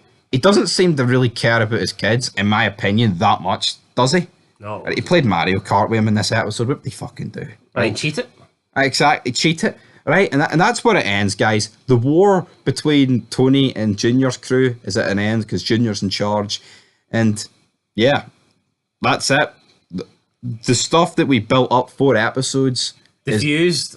so it basically tells you, like, it's almost like they done what season 1 could have been in 4 episodes. I know what happens throughout the rest of the season. This guy doesn't. I'm going to give this episode a 6. I felt like it did some stuff really well. Like, it felt important. Like, but then again, there was some really bad acting and some really cheap ass scenes. So I'm getting it a 6. What are you getting it? I'll give it a 7. It was alright. Like, I mean, I'll give it a 7. But see, watching The Sopranos, can you not struggle to see, like, why, like, how could you actually give an episode of this a 10? Because a lot of it just seems cheap. No, I could see an episode getting a 10. I just don't really see where an episode. I just don't really see With the how- show? I don't see how. Yeah, I just don't really see people coming where they're coming from when they claim this is the best show of all time. And that's it, guys. He's not convinced. I'm not convinced. Next episode is episode 5. That is called College. We'll do a couple of fairy fids because I think this episode warrants them. And until next time, 6.5 out of 10. Peace. It is considered one of the most iconic TV episodes of all time. It's episode 5, season 1 of The Sopranos. College. Was it? Well, I think it's probably the weakest episode of the series so far. So I'm a bit surprised when I heard all the, praise and positive reviews for this episode. I don't think it was horrendous, but to me it probably was the weakest episode so far. It did feel like a filler episode. I believe the actor that plays Carmella got nominated and won. It was either an Oscar or an Emmy, one of those sort of things, for a performance in this episode. I think it just goes to show how low the bar was for TV. I could not imagine. Because it was all movies back in the day. It wasn't TV shows. Yeah. And I mean, if I was to pick an MVP of this episode, it's clearly Tony. Because But my problem is it's Tony every episode. Exactly. Well, I like Christopher in this episode. Like, Chris was good, but I mean, we say here, like, oh, you could literally wrap this episode up in about 15 seconds, like, half the time joking. I think you could literally wrap this episode up in about 15 seconds. What, in terms of a review? Yeah. Nah, No, a maybe a couple recap. minutes, like, a recap. Like, you literally could. But anyway, Tony takes Meadow on a trip to Maine to look through some colleges that she could be attending to. And then, out of nowhere, she just asks, "Are you in the mafia?" And then he looks at her in disgust. And he's like, "No! Well, how could you say such a thing? I'm not in the mafia, but I do some illegal gambling," then basically fully admits to that, "Yeah, I'm in the mafia." So, why do you think he admitted to it? Think he just couldn't be arse lying? And that you're like 18, you should fucking know. Yeah, maybe I just wanted to share a truthful moment with his daughter, like. Well, that's it. She's like, "Oh, the police are in." Well, she did say she's not stupid, like, so probably no point digging a bigger hole, like. If she knows, she knows. Yeah, I almost get the feeling here with Tony, he's just at a point that... Doesn't really give a fuck No, anymore. I get that feeling for Tony. He then finds out about the fact that she was using drugs a few weeks ago. I thought at this point, and you thought as well, that she was going to completely land Christopher in it. That he was the one that supplied the drugs, because you can't get drugs down at Jefferson Avenue, but if you get them off Christopher... Well, based on Tony's reaction, like, I'm not surprised that she didn't tell him, because he seemed pissed. Aye, but do you think... But If he acted a bit calmer, she might have told him. But I think the fact that he was pretty much raging about it meant that she wasn't going to tell him. Well, I made the fid on it, right? But maybe by her, you know, you don't know how the guy's going to take it. By her saying, supplying it's way worse. By her saying, I don't know, but then maybe Christopher could explain his reasoning. I don't think Tony would buy that. I think Tony would Tony say, should have been like, "You should have came to me, Chris." which he should have, like, in the first place. I thought it was dumb. Adriana. Oh, that's a good thing you did that, Chris. I know, I thought it was retarded when it first happened. It was like, why not just fucking tell her no? So what do you think Tony would have done to Chris if he found out about that? Do you think he would have killed him? No, but Kicked it? maybe. But then again, look at Brendan was doing. Brendan was a bum. He I feel like Brendan, we hype Brendan up here as if he's the rock. You know, Tony might have said, I can see why you did that, Christopher. Looking out for my daughter. Thank you.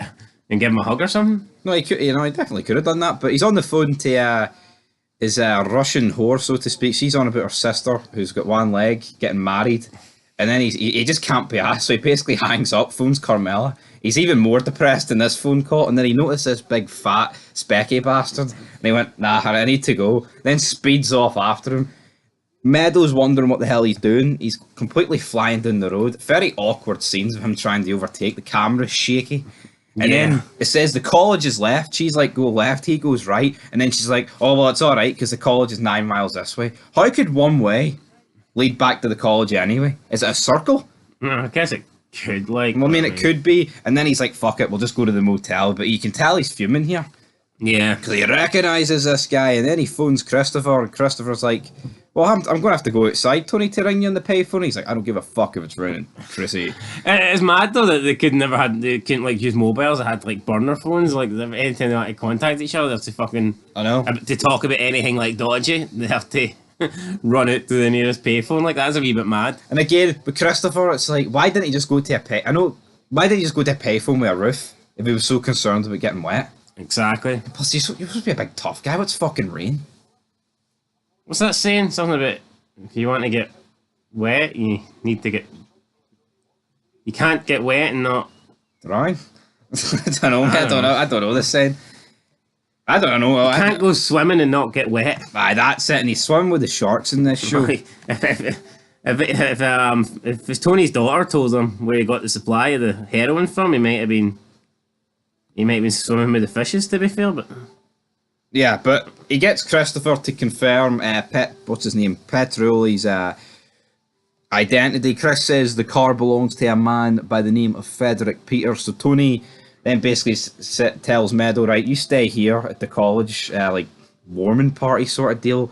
Get lit while I go and investigate." But he's like, "Stay on the cokes," but didn't specify what coke like. But we get back to Newark, New Jersey. Carmela wakes up.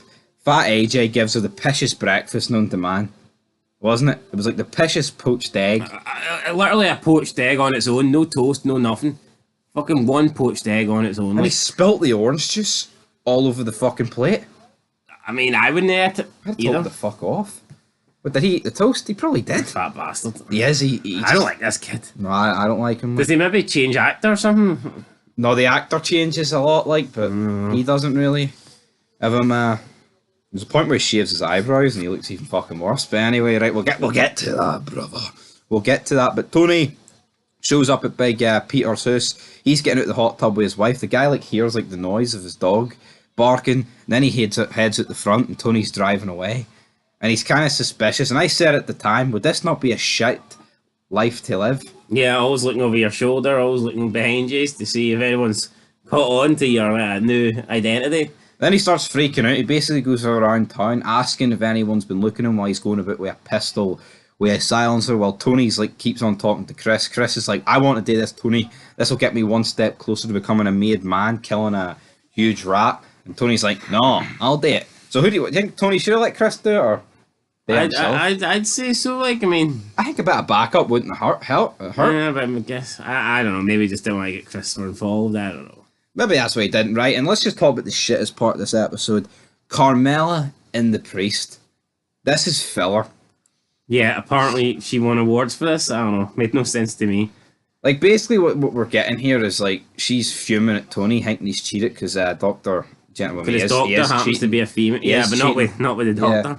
And then she's like, oh, she's had enough, right? But this is what this character's very hypocritical. It's like, she's finally opening up to the fact that her kids are in this criminal life, but the only problem she's got with it is the fact that Tony's cheating on her, not the fact that they're in the criminal life. Not morally. Yeah, so I don't really, or... I can't stand the character, and I just felt like this is like what, an hour episode, and it literally felt like 25 and her minutes. accent absolutely kills me. Or see her voice, I don't like it. And I feel like 25 minutes of this episode was literally dedicated to these two, and I just didn't like it whatsoever. They watched a movie, they fell asleep, they did communion, she drank a bit of wine. In my opinion, it fucking sucked. Yeah. No, I'm not saying why she won an award for it. Anytime that story was going on, I was just thinking, right, what's happening with Tony? Exactly. But Tony shows up at the guy's work. He found it in a local like newspaper, like the Yellow Pages sort of thing. So he didn't actually ask anyone. But this guy did follow Tony back after Meadow and Tony returned to the motel. He could have killed her, but he didn't. He could have killed Tony, but he didn't, because there was people there. He tries to make out to Tony a wee bit later on that I didn't kill you because I hesitated, but in reality, mate, you would have got caught, right? Tony confronts him. Wire around the neck. So he's seen it coming. It was obviously going to happen. Tony kills him after a wee bit of talking about. Bit of a struggle. I mean, it kind of seemed like the guy didn't really be struggling that much for his life. I thought for a minute Tony was going to let him live, but nah, he just gets the cable tie or whatever it was and pulls on it tighter and chokes the guy. Tony's a big guy, but this guy was also big. There was no struggle, or like, it's not like he fucking pushed him to the ground. Like, Tony just like Tony pushed him to the ground, like, and started fucking choking him. Tony returns the next day with Meadow. She's like, oh, what happened to your hand? He's like, cut it. He gives like 3 different explanations in 10 seconds. None of them sound any good. Yeah, not dodgy at all. Carmela's like, the priest stayed the night. He's like, he's a fag. That's it. He's a fag, damn it. Or else this doesn't make any sense. Then she's like, your therapist called. He's like, I didn't want to tell you she's a woman because of things like this. And then the episode ends. It's like, what? Yeah, I mean... yeah, in my opinion, it's by far the weakest. I mean, it is good seeing Tony get his hands dirty and actually kill a guy. And it is like... But in my opinion, it is like... It's such a shit episode. And to be considered one of the greatest episodes at that time and still to this day by people, in my opinion, it's very weak. Yeah, like, it seemed like filler to me. Like I know people say, oh, it was like the first like proper TV anti-hero, or like, you know, like the person you're supposed to root for killing someone. I get that element, but at the end of the day, he's in a criminal organisation. What do you think he does? And he doesn't bake people fucking cakes. And he killed a rat. Yeah. Rats deserve to die. Compare this to Walter White's first kill, where he's literally, I mean, he's broke bad, but he's still an innocent guy, kinda. No, he's got an innocent soul. He's doing it for the right reasons. When he kills Crazy 8, that is a monumental moment. No, not this.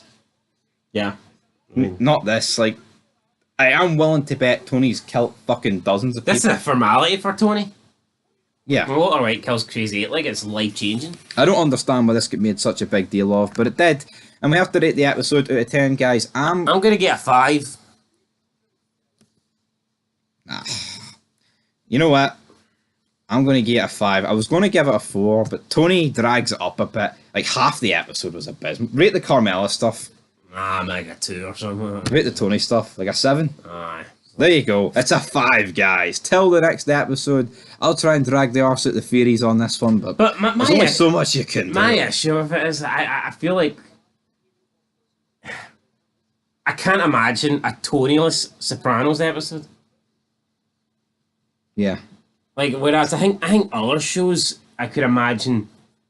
Sons of Anarchy, Better Call Saul did a full fucking show, like, so there you go. Sons of Anarchy, take Jax out an episode, no big deal.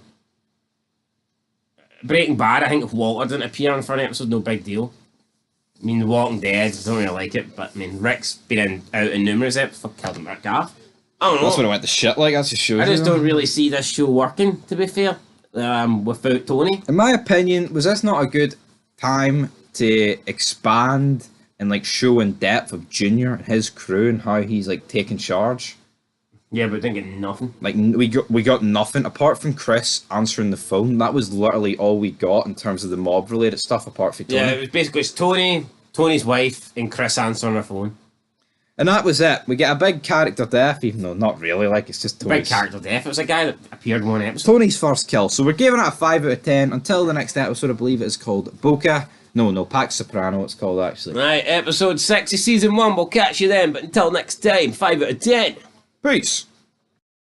Woke up this morning and a soprano was the boss.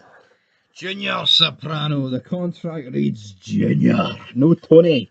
The contract reads Soprano, but it's not Tony, it's not Anthony Soprano, it's Junior. I'm questioning why it's Junior Soprano. It's Junior, and the guy looks about like 90 years old, he's called Junior, and that'll just never not be funny to me.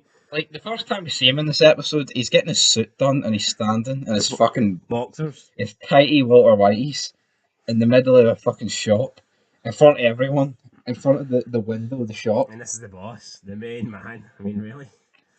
No, it was a wee bit shocking for Junior. And he's talking to his tailor, and his tailor feels that his grandson died due to drugs. He jumped off the I don't know, the rocks. What do they call it? The Palmix or something. Somewhere in New Jersey. So Mikey's explaining to Junior that he got swirled around in the whirlpool, cracked his head off the rocks for 3 days straight, and then Junior's like, alright, enough, big man. So they agree to kill him, and they kill this drug dealer by the name of Rusty. Was this justified? I mean, that's what drug dealers do, don't they? Sell drugs? Like, I mean, probably, aye, fuck, I don't like drug dealers, and all a drug dealer off the street is good in my opinion. You know what? It was justified. It was a rash decision, but we'll get to it a wee bit later on. Tony kicks off the episode though. He's meeting with Fawn, the detective, basically just giving him more information about what Dr. Melfi's doing. But at this point, you just think Tony's wanting to know if Melfi's going to job him out. You don't actually know what the fuck happens throughout this episode at this point, which I actually forgot about, which I thought was pretty funny. But because Junior's boss, he's making some serious changes, and he wants Hesh to pay 500,000 worth of tax, which of course is not happy because under Tony's dad, Johnny Boy Soprano, he paid Hee-Haw and has paid Hee-Haw to this day. So how do you go for Hee-Haw to 500,000? Yeah, it's a bit of an increase into like this guy's rich, obviously, right? Because if you're just going to fire out 500,000 like it's nothing, like, you know, it's still a decent. Well, to him, it must be a decent amount of money, right? It's not like, you know, he's giving up half of his net worth here. But do you think Junior was right demanding this fee? And the only reason he demanded this is because he spoke to Livy at the care home, and she was like, "Oh, Tony's pally with that Hesh guy." It seems like it's just one to fuck over Tony. Yeah, I'm gonna charge this. I'm gonna start charging this guy you're friends with 500 G's a month. Like what? I know Junior seems to confide in this coffin dodger Olivia a lot, and he just didn't look out of place in this care home, didn't he? Not. He's sitting there, and it's like you'd fit right in here, mate. Some guy on like a stroller walks past and goes, are you the newbie? Keep walking, old man. But yeah, he's an old man among old men. It does seem a bit weird, like. I believe the actor at this point was about 74, or no, was he 73 maybe? And it's like he looks it. What age do you think he's supposed to be in the show? I think I'd say about the same because age. they're not reference he was 75 in episode 1. Or am I making this up? I could have sworn the pilot, the reference that he was 75 years old. Even if he's not 75, Tony is about 40. And for this guy to be his uncle, it makes sense for him to be about, like 30 years older than him, Yeah. in my opinion. So if he's not 75, he's at least late 60s. He looks at least late 60s, for fuck's sake, man. Junior's not looking good. Tony then sits down with the captains. They're all a bit depressed here at this point because Junior's fucking them over. And the guy they threw off the bridge is actually one of the captain's drug dealers. He's one of his highest earners. Again, like they try and paint these guys like, maybe not paint them as good guys, like, but you're kind of looking at this situation that Junior's the bad guy, but at the end of the day, Junior's just got rid of a drug dealer, and it turns out that like part of their crew is using this drug dealer to sell drugs to kids. So how good is this guy? Not very good. So yeah, I can't really blame Junior for getting rid of him. No, I can't indeed. But what do you think about the whole? Let's split it down to 250 because the meet in New York arrives. Johnny Sack turns up after Tony whispers in his ear at Carmela's anniversary, which she was just nagging on about there. How annoying was that dinner scene? Yeah, Tony literally went to speak to some guy, and she basically had a hissy fit over it because it was her anniversary. And then she was like, "Why don't you invite Johnny Sachs into her anniversary?" It's like, Jesus Christ. I was ready to jump through the screen and fucking slap her, man. Honestly. But Johnny Shack shows up, man, and he gets the job done. He gets it done to 300. And then Hesh is like, how about 250? And then Junior, like, reluctantly agrees while he's sipping on his sparkling water. Thoughts on that? Sparkling water for this old bastard. It's not a hard drink for a hard man, is it? Like, It's not. And then Junior splits the 50 grand each way with all the captains, but Tony gives his 50 grand back to Hesh after like a retarded conversation at a baseball game where I'm talking about this dad bull and a son bull fucking all the cars. And Junior had no idea what Tony was talking about. yeah, it's like an analogy saying that instead of rushing down and fucking one cow, we should slowly walk down and fuck them all. And like, what? Junior just tells him, like, spill the beans. Just tell me how you really feel, none of this chit chat. No, I agree with Junior. Like, Tony, get to the point, and Tony likes to do this a lot. He does it throughout the show, and he did it quite a lot in this episode. But let's get back to Tony and the psychiatrist, brother. He's got erectile dysfunction unless it comes to the psychiatrist. And there was a lot of funny scenes here with Carmela and also, what's her name? Afana, I believe the Russian is Gumar is called. He basically wanted to dress more professional. Like his psychiatrist. And she's like a man. He's like, no, you fucking wackadoo. More business like. I'm not a whore. I never said you're a whore. So what is she then? I mean, a mistress, I guess, or like. I'm not no whore. Like, I don't know. I mean, if you sleep with one guy who's really rich because he's got money, does that make you better than someone who sleeps with like multiple guys to make a wage?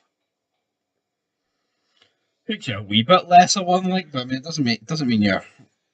No, I guess so because you're sleeping with less people, like, but still, I wouldn't say it makes her But stand then again, up. Tony turned around and said to her, I don't care what you do in your spare time, so fuck knows what's going on As here. long as you don't touch the ducks. Don't touch my ducks, brother. But then Tony touches Dr. Melfi's lips. He kisses her, and he's like, I love you. And this came out of nowhere. Well, didn't really. I mean, Well, it didn't come out of nowhere, but I just didn't expect him to do it an actual person. Like in this episode, in terms of like the previous 5 episodes, you never really thought it. And then like she just plays it off as the Prozac. So what is it? Do you think it's the Prozac, or do you think Tony's head's fucked up because he's mentally retarded? he is very mentally retarded, like. But I don't know why he would be having much interest in this woman when he's got that Russian whore, whatever he wants. I don't quite understand it. But yeah, whatever. I mean, I don't know. He's definitely got mommy issues, Tony. But then right after all this messed up shit in this episode. We get the actual ending scene of our Junior Soprano is like officially crowned the leader, the boss of the Di Maio family. And I thought it was a very good ending montage, but Yeah, they're being served by waiters and they're being poured wine, and there's a guy called John, and it zooms in on his name tag. And at first, I wasn't really sure why it was zooming in on the name tag, but it turns out there's like a hidden camera, like a mini camera on the name tag, and he's snapping shots of everyone basically in the family, in the gang, everyone who's in leadership roles, and then we cut to like a police station. yeah, it's like an FBI board. Investigation. Rico, we call it Rico Center or whatever. They're putting up their wee Rico board. They replaced Jackie Aprile. They put Junior on it, and they just mark it with a fucking marker, capo, and write boss. Do you think they had a new thing for him? Yeah, it's a bit cheap. Like they used the same. They used like the same like plaque or whatever. Sticky note. Sticky note, and they just like scribble it boss, and then scribble it capo and write in boss. It's a bit cheap in my opinion, if you ask me. But yeah, I mean, decent end to the episode. But again, like in terms of Tony's actual crew, like where were they? Like Christopher Totem Hesh was outside, but that was it. Yeah, not what really happened. It's basically Tony just. It just showed you like the Junior's got a different method than what the old guard used to be, even though he's like the oldest of the old guard, and it officially crowns him as Tony has some fucking mental issues. And but I think it was better than the last episode. I feel like the ending is one of the better ending scenes of the show. I feel like it's just a nice wee montage. So I'm going to give this I'm episode. gonna get 7. Aye, I'll give it a 7 too. Again, it's kind of just like you're not a filler episode. It's just like, well, did it feel like filler to you? No, because it actually advanced the main story. So Exactly. It put if Junior. the main story advances, to me, it's not filler. Yeah, and that's exactly it. But Nothing in the last episode was main story, in my opinion. It was basically Tony killing a guy they just made up for that episode. Didn't know this guy existed. Literally made it up, and then it was all Meadows going to college, which will bear no fucking real relevance in the show. That's why it was filler. And that's it, guys. We're both gearing at 7s. That is it for Pax Soprano. There'll be a bunch of theories on this video. Next time out, I believe it is on this episode. What's his next episode called? Down Neck? I believe it's called Down Neck. So until next time, peace.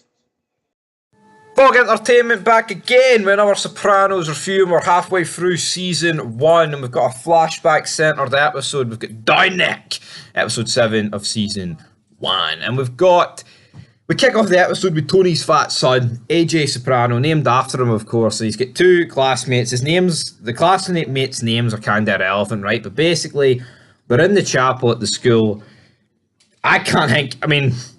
Maybe it's an American thing, but a chapel that's actually in the school, I've never fucking heard of that in my life. But they steal the sacramental wine, they drink most of it. AJ and the boys arrive at the PE class, and then they're fucked. They can't cope with the PE class because they're drunk. And is it because he's drunk or because he's a fat bastard? Not really, convinced either way on the matter, but Tony and Carmela are called in. And then this is when we meet the school psychiatrist, Dr. Peter Galani, or whatever he's called. He says, AJ's probably got ADD. We've been keeping an eye on him for a while, which is kind of weird that this guy has been keeping an eye on Tony and Carmela's son for a while, considering the fact there's no reason to keep an eye on him. But, he stole the sacramental wine, so we've got to keep an eye on him, brother. So AJ is going to be doing some tests, and Tony and Carmela kind of agree to this. I think Tony agrees to it, for the simple fact is that, he's undergoing, psychiatry as well, so to speak. So I think that's probably why. And then we get later that night with a dinner. Olivia and Uncle Junior are over at the house of Tony House. They're over there, and this is actually a pretty funny scene, because you've got Junior talking to basically addressing the whole table, but he's talking to AJ at the same time. He's like, your dad used to steal lobsters and sell them for 25 cents down on Jefferson Avenue, of course. In previous episodes, Jefferson Avenue is used to sell coke. There's a big difference between selling lobsters and coke, which I thought was funny. But then Tony basically raises the tone of his voice and says, I don't want that sort of language spoke around my kid. He'll get the wrong idea. And then Junior's sort of screaming at Tony saying, how fucking dare you raise your voice? And then we kind of get like a different conversation of Carmella, Livia, AJ, and Meadow speaking amongst themselves. And then Junior and Tony are kind of sitting at the head of the table, like sparring with each other, which I thought this was funny. And then basically Carmella says, right, no more Mario Kart and no more TV and no more internet for the next 3 weeks because you're a wee bastard and you've been drinking this sacramental wine, which I thought was actually pretty funny. So he's been grounded essentially for 3 weeks, and Tony and Junior are just looking at each other. I thought this was actually a pretty well done scene for the episode. I pretty much I actually enjoyed this, which I thought was funny. And then we get Tony and Carmella. They're sitting discussing the fact that AJ might have ADD. Tony is surprised and basically says, no, I know I'm going to see a psychiatrist, but this isn't happening. He doesn't know about my life. And then he questions Carmella about the fact that Meadow might actually know about the fact that Tony's in the mob. And of course Meadow's going to know. She's like, what, 17, 18 at this point in the show. Like, if you're that age, you're basically a young adult. If you don't know your dad's in the mafia, I don't know what you're doing. But then Tony shows up at Bada Bing. He starts talking with Big Pussy and, what's his name? Silvio. Like, oh, do your kids know the fact you're in the mafia? And he's like, aye, of course they know, man. Of course they know I'm in the mafia. We're all in the mafia. Chris then shows up with, like, stolen watches, and Tony kind of loses the plot with him, saying, are you willing to do an 8-year stretch for a couple of watches? A couple of Gucci watches that are worth like fucking hee-haw in the grand scheme of things. And Chris is like, what the fuck's his problem? Mama Luke, man.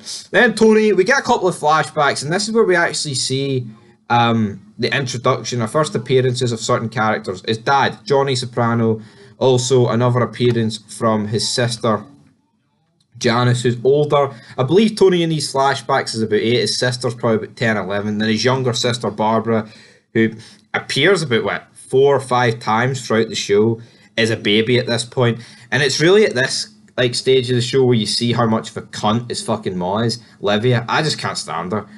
Like, I understand there's characters in TV shows where, you know, you're not supposed to like them, but when someone is so nuclear hate and it's almost like you need to change the channel when they're on the TV screen, is that the show writers doing a good job, or is that the fact the character is that bad it's almost unwatchable? I think it's a degree of unwatchable. But of course his dad died in 1986. This is set in about 1967, I believe Tony says himself, or the late 60s at the very least. And he basically talks with Dr. Melfi about the fact that he was jobbed out as a kid because he felt his dad was treating his older sister with a bit more favoritism. But it turns out he was taking his older sister to the amusements in order to meet with other members of the Soprano crime family and just other, you know, crime family members in general. And that's where they were discussing their meets and all that stuff. Because it was a good front. It looked like they were just taking their kids to the fun fair. But in reality, they were there talking business. Tony shows up on the bus one day. He previously showed up in the boot of the car, which I find was funny. And then he actually sees his dad on the second attempt getting arrested by the police. And he goes on to talk to Dr. Melfi about the fact that this is when he truly found out that his dad was a criminal and in fact involved with the mafia. So he found out at a fairly young age, 7 or 8. Well, AJ must be the age of like 11, 12, 13. You know, he's probably starting high school. I know America do it differently. Whatever grades they go into high school, I mean, it's a miracle they make it out with the amount of school shootings. But AJ's got a little bit of that. He's in the mafia, that or whatever. Tony talks about that. And it is good. I feel like this is actually good that they've used these flashbacks because you get more of Uncle Junior, and it definitely looks like that in these flashbacks, Tony appears closer with his uncle rather than his dad, which kind of makes like the current situation of Uncle Junior being in charge of the entire crew and Tony a bit more relevant. But Tony, you know, explaining all this stuff. He then goes to visit Livia, but before he visits Livia, we've got Uncle Junior appearing, and then Livia actually tells Uncle Junior that Tony is actually currently seeing a psychiatrist here in this episode, but she got that information from AJ, which she kind of plays down at first, but then AJ repeats it about 5 times, and I feel like this was actually kind of overdone because it's like He says once, and then she's like, your dad didn't see a psychiatrist. And then it's repeated about 3 or 4 times. Like, for fuck's sake, either believe him or don't. We don't need to make a meal out of it. And then she finally does. And then she says to Junior about it. And the Junior's like, what do you mean? He's a whack job and he's in the psychiatrist, like, mental hospital. And then Tony shows up. And then Junior's like, well, I've got to go with all these headaches since I'm in charge of the family now. I'm the boss. He fucks off. And then she's like, oh, he's awful full of himself that now he's the boss. It's like, why is, like, Livia portrayed as this, like, you know, influential member of the family? Of course, Johnny Soprano, Tony's dad, wanted to move to LA and, you know, become more legit, and we kind of seen in the flashbacks that she turned that down and said that if he did make that move, she would have killed all 3 of his kids, which, again, very dramatic, as Tony said. But I don't know, like, at this point, I mean, at least you could say then she's like a woman that's like 40 odds, or maybe like late 30s, but at this point she's a frail old woman. Why the fuck should Junior or Tony be listening to anything she said? She's in a fucking nursing home, for God's sake. I don't understand it, to be honest. But then Tony kind of looks at her and is like, alright, fair enough. And then we get the end of the episode where Tony and Carmela meet with the psychiatrist at the school yet again. Talk about the fact that AJ's got this ADD problem. He's made the reference to South Park when he was talking about the horse on the pictures. And Tony's like, you know what, son? This is a load of shite for you to exploit children and make money. I'm no having it. Then he takes AJ home, kind of squirts Scooty cream in his face. Out of context, that would sound a bit nancy. But at the end of the day, it's his son. And that's kind of how the episode ends. We enjoyed it here. I believe he gave it an 8. I'm going to give it a 7, so that averages it at 7.5. I like the flashbacks, but again, it's like, I think we need more of the actual family. Of course, we're building up towards like the tail end of the season, but it is what it is, guys. So anyway, leave your thoughts down below. That is it here on Fog Entertainment for the episode of Down Neck. It is a 7.5 out of 10. Next up is episode 8. We're building more towards the finale of this show. Well, no, the season 1, I should say, and, you know, Junior being in charge and all that good stuff. And of course, I've already seen it. He hasn't seen it. As the voice breaks, hello there, Scooby-Doo! 7.5 out of 10, guys. But anyway, leave your thoughts down below here on Fog Entertainment. There'll be a couple of fairy fids about this episode. Again, this episode kind of lacks a bit of imaginary about the fairies. Like, I feel like, well, what can really be made? Like, what if Johnny Boy Soprano moved to LA and Livia told him? No, he told Olivia to go shove it up her arse. I don't know, but I feel like Uncle Junior was actually far more likeable in the flashbacks. But again, is that due to his headaches and the fact he's in charge?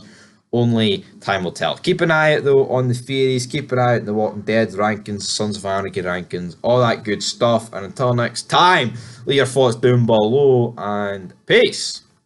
The legend of Tennessee Multisanti, I must be loyal to my capo, as Christopher wrote in his wee memoirs or his movie casting script. What do you make of his 19-page movie classic? Well, anytime we've seen it, he got about half a paragraph in, like, and there was a bunch of spelling mistakes. How's this guy ever going to write a novel or a book? Yeah, I don't know what he was going for, man. Is he on the gear? I mean, well, I think he's definitely on the gear. He's injecting heroin into his fucking toes. I think he stole all Brandon's as well. Brendan's. Today's bread today. But talking about Brendan, we'll get to him later on. But we kick off with a wedding. We've got Larry. He basically informs all the crew here that there's going to be indictments. But I feel like this was done very poor. Like, you had no idea. How does he know?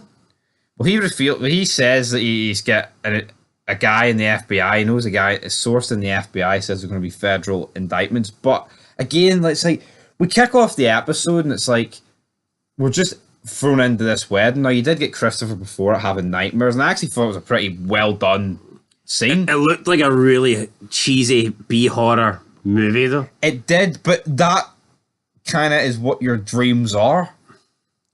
I know, but it did. I don't know. Like, so the guy Christopher Kelt comes in and he's speaking to him. Christopher's like working in a butcher's shop, and the guy says, "Oh, you kill me," and then he's taking the bullets out his head. Sausages. I want sauce, and then we see Christopher, and it's almost like he's working in Subway. He gets like the baguette roll out, and then he's putting meat, and the guy's like, "I want dead meat." And then he keeps putting meat, and there's like this hand. It's like a dead hand, like a zombie hand, and it keeps handing Christopher the meat or whatever. It was fucking weird.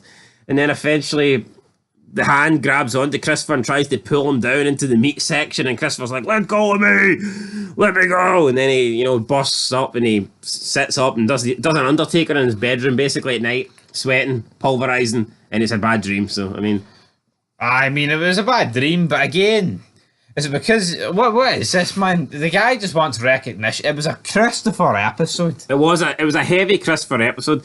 No, I mean, I kind of like Christopher. I'd say he's one of my favourite characters. Like, Would you say that? well, take away Tony, I'd say I mean. Probably, but the guys are basically discussing. Alright, but what episode are we in here, number-wise? 8. Let's be real. Let's take Tony out of the equation here. You'd have to say Christopher maybe had the most screen time. It's a one-horse Now, race. you could argue Tony's family's had more screen time, but that's kind of more like background screen time. That's, I mean, you No can... one cares about that. You can have more screen time, like, but you're not really the focal point of the scene. Yeah. If Tony's walking out in his back garden to feed the ducks and we see his fat boy son playing the gaming console, that's not real. You know what I mean? He might be on screen, but he's not really doing much. I feel like in terms of actual development and stories, I think Christopher tends to be in quite a lot of stuff. Well, especially if you compare Christopher to the Tony's actual men that he's made, his made men. I mean, Christopher features a lot more than any of them. Yeah, easily. You can definitely see that he's being groomed here to be the next big thing. But basically, right, this wedding has to get called short. Everyone has to go home. And again, we see Tony basically going through like not the attic, but the vent. He whips out like a Spaz 12 shotgun, a mini Uzi, and a couple of handguns. Why is that all stored in this house? Like, why does he need a fucking automatic shotgun in this house? Why not? It's America. Second Amendment. True, but it's incriminating him. That's why he's getting rid of it. All these guns are properly illegal, so therefore the Second Amendment's irrelevant. Why not get legal guns though? Exactly, why not? No, but you're saying why have guns in his house? I don't think... I'm on it because they're illegal. Like, Alright. why would he keep... surely you would not have them there. And then again, it's because if you have legal guns, they've got serial And then numbers. so they can Carmella tries to make it about her by pretending to greet. Oh, this again. Fuck off, right? And see that engagement ring that he probably did steal? Aye, raging, man. You'd be absolutely raging. And then, like, all this stuff about the indictments, and then he stores everything at Olivia's care home room. Like, what an idiot, Like, they know. Well, I mean, I'm not saying they know. Would that not for be one of sure. the first places to check? They know Tony visits her, and they know Junior visits her. The two basically top In guys. fact, they're related to. Yeah, that's stupid. Would that not be one of the places to check if they're going to like overturn everywhere and search for stuff? I mean, surely that's one of the places they would look. Well, yeah, exactly. We basically see the entire crew burning stuff. Christopher's not really doing anything. He's just sitting on his computer. He then gets told with Georgie to go search for bugs in the Bada Bing restroom. But the previous night we did hear that Brendan's name was mentioned on the telly, which made Christopher very jealous, didn't it? I did not like Christopher in this moment. So he's sitting down with, what's her name? Adriana. They're watching the news, and then the news refer to Brendan about how he was like one of A soldier. the soldiers and how he was killed like a few weeks ago, whatever. And this seems to piss Christopher off because Brendan got a mention as a soldier, and Chris feels like his hard work doesn't get appreciated. He feels like he's not moving up the ladder, so to speak, whereas he feels a bit jealous of Brendan because Brendan got some recognition on the TV. But let's be real, we know that Brendan wasn't a soldier. We know that the news have just got that wrong. And at the end of the day, he's dead. I thought Brendan and Christopher were friends. And he's jealous over his murdered friend. He comes out with some really good, thoughtful lines, doesn't he? He comes out with like these. He does. I do like him. I just thought this was very selfish here. He's basically bitching over the fact that his dead friend got a mention on TV. No, yeah, and you know what? This is basically the Christopher character down there too. This is what he's like. It's also like Tony. They can just be really petty about stuff. It's so fucking petty. I can understand petty, but when the guy's dead, and he's supposed to be your friend. No, but it's like Look how pissed off he was a couple episodes ago. He wanted revenge. He wanted going. He knows though. He wanted to kill Junior. He knows Brendan wasn't a soldier. He knows that he was far more Thought of an associate. higher up than Brendan. Exactly. If it wasn't for Christopher, Brendan would probably be dead. Exactly, but again, So I don't see why. Does it mean that much to him that other people might think that Brendan was a soldier and they look at Christopher and they don't see him as one? I just don't get it. I mean, for a guy that was so worked up about his best friend being murdered a few episodes ago and wanting to get revenge, and now he's basically crying about the fact that Brendan got a mention on TV. I'm pretty sure Brendan would rather I'm pretty sure Brendan would rather not get a mention and be alive. absolutely. But then again, he was a junkie, so maybe he would go that way. But Tony says that he might be going on a vacation to Dr. Melfi, right? And then when that vacation eventually arrives, we get the introduction, I believe, of FBI agent Dwight Harris, and he's got an Italian with him, which Tony like kind of makes fun of. And then there's like a scene where he's looking through his fridge, and Tony goes, "Did you forget your lunchbox?" I like that. I thought it was pretty good, right? And basically they find nothing because they've moved everything. But why is Shrink charging him for the session? I can see why, right? It doesn't happen. Yeah, I can see why, right? But at the same time, like, Well, obviously Tony, I can't see why, because he's not happy with it. he's like, hold on a minute, I pour my heart out, man, come on. But yeah, we see a lot, like, the introduction of her family just did not care. I don't really need to see her family. Tony then asks her, well, what if I was in a car crash? Would you still charge me? She's like, well, you weren't. So. But you weren't.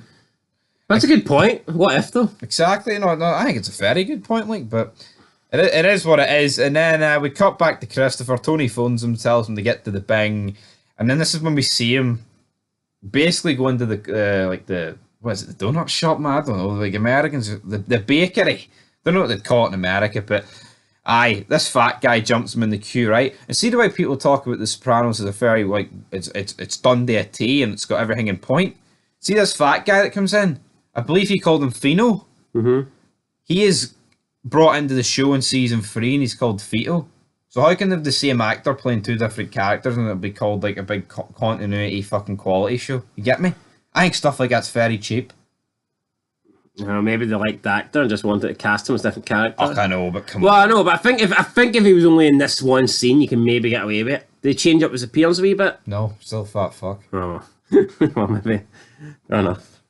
Still a fat fuck, like, so yeah, but he shoots him in the foot. Was this justified? Of course not. Of course it wasn't justified, but But I wonder, the shopkeeper was kind of disrespecting him a bit. I think that's what they're going for. It's like, that No guy... one respects Christopher because I don't think that guy- he wasn't a soldier. I don't think that guy was aware of who he was, which kind of feeds into Christopher's... Well, he was after that. I mean, Absolutely, but it kind of just feeds into Christopher's ego. Junior then visits Livia in our nursing home. kill her now, please. Junior basically says that he thinks someone's probably going to be ratting in the crew because of all this, like, you know, like the raids and the indictments. And then she's like, who knows what Tony's saying at that shrink? Oh, he hates his mother. Who God knows what he's telling them? And Don't worry, I hate her too. Sorry. like, she's Tony, saying you're not that. the only one. Right? I know we can say, oh, she's ill, she's old, she's losing it, right? She knows exactly what she's fucking doing there. Yes or no? Of course. Like, she's actually trying to get her own son killed.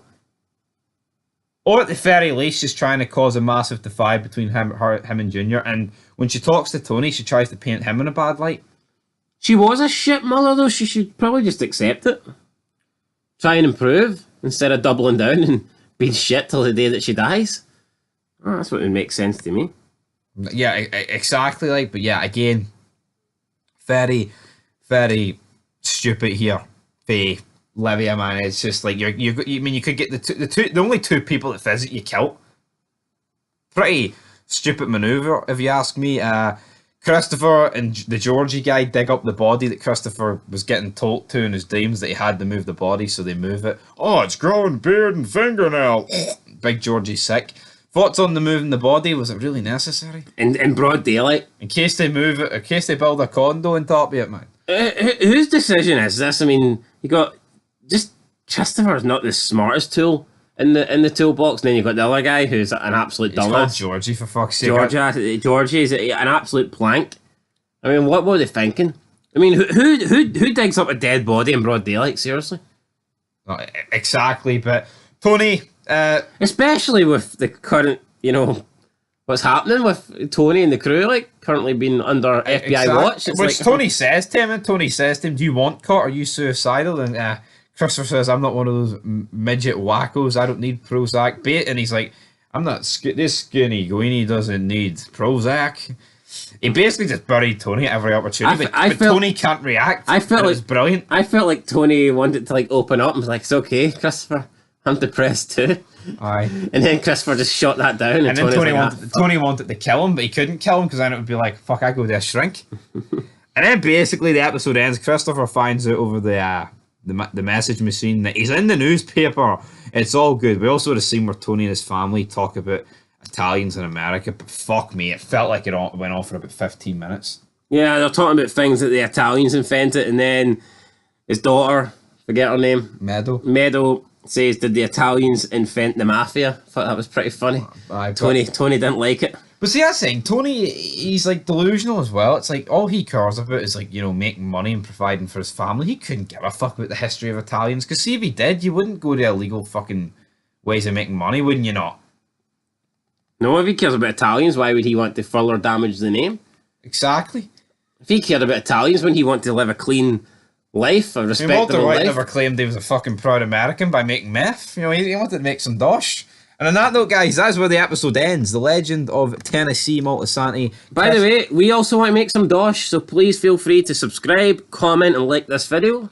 Absolutely. But for this episode of Sopranos, I'm going to give it a 7. I feel like Christopher and Tony again carried it.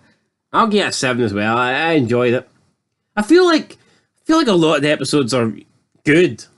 I just don't really feel like they're great. They just lack a lot. Yeah, like a lot of stuff could happen. I mean, they kind of just feel like another episode goes by and nothing really groundbreaking's happened, guys. But anyway, 7 out of 10. Till next time. Peace.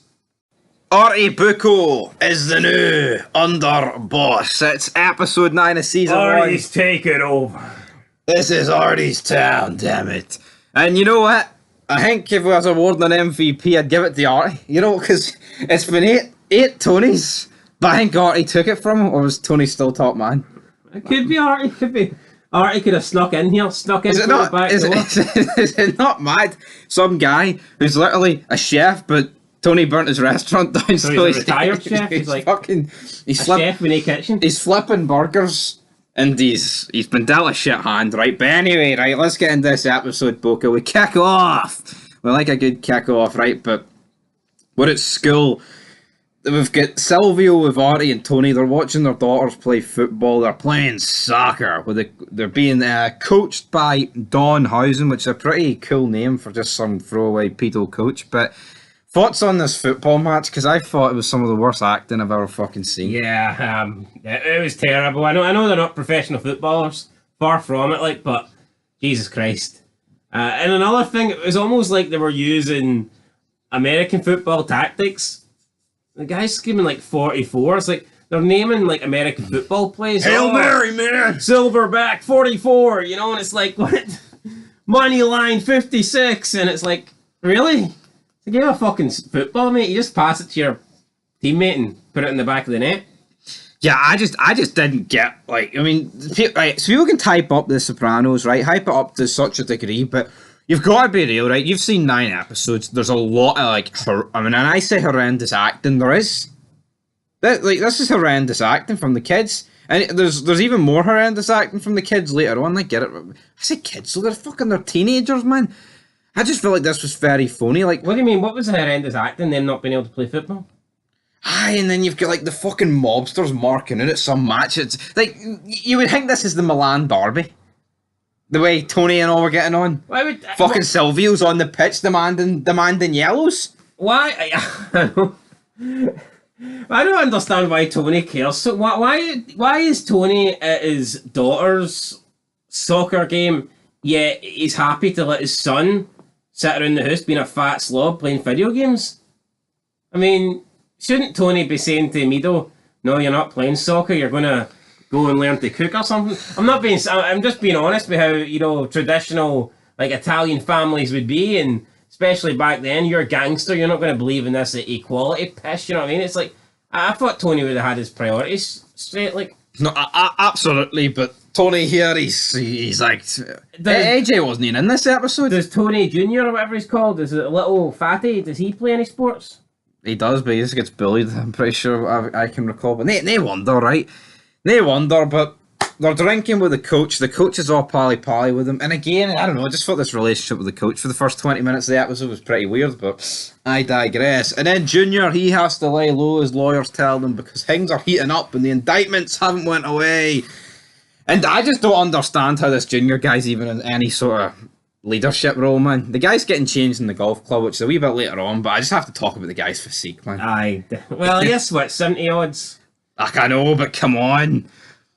He looks like a bag of I know we shit, didn't see Piney without any fucking, like, his patch off or whatever, but come on. This is, I just wasn't really all for this, like, See, to be the leader, you need to have leadership, authority, kind of skip. It's not that, it's...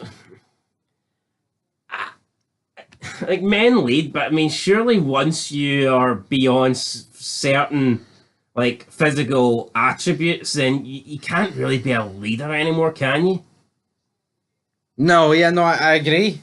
I mean... You can be a shot caller, but leader, different. Like, I think a leader should be able to kind of, like, set by example. Like, I mean, I personally just don't think a frail 70-odd-year-old guy would be leading.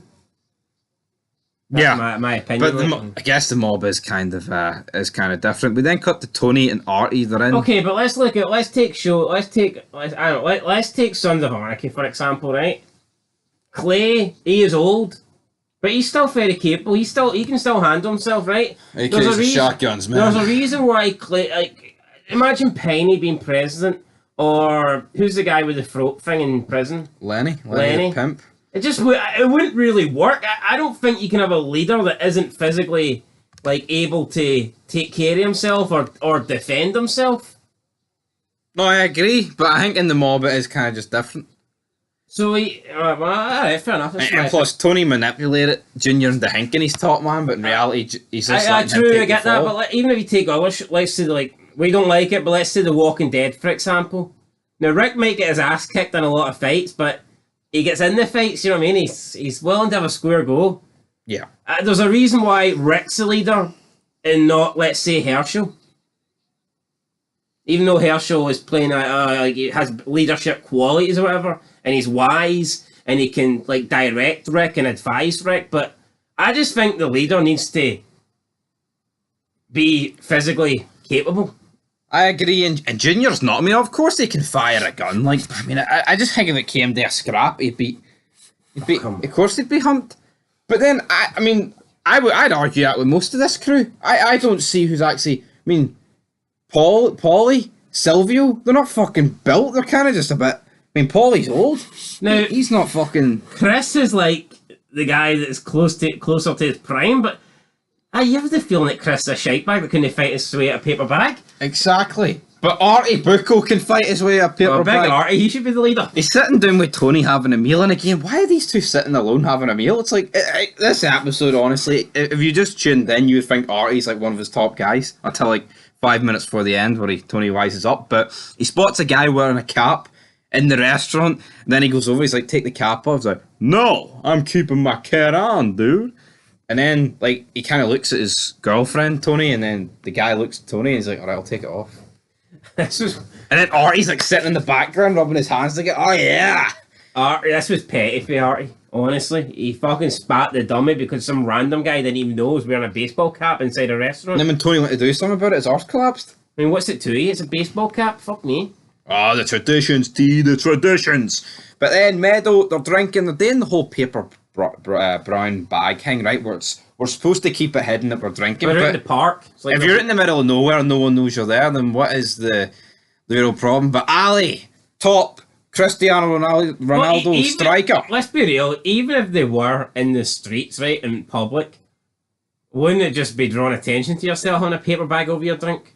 No, because they brought out that rule, America, where if you had a paper bag and didn't know what you were drinking, that's how retarded America is. The police. What? Yeah.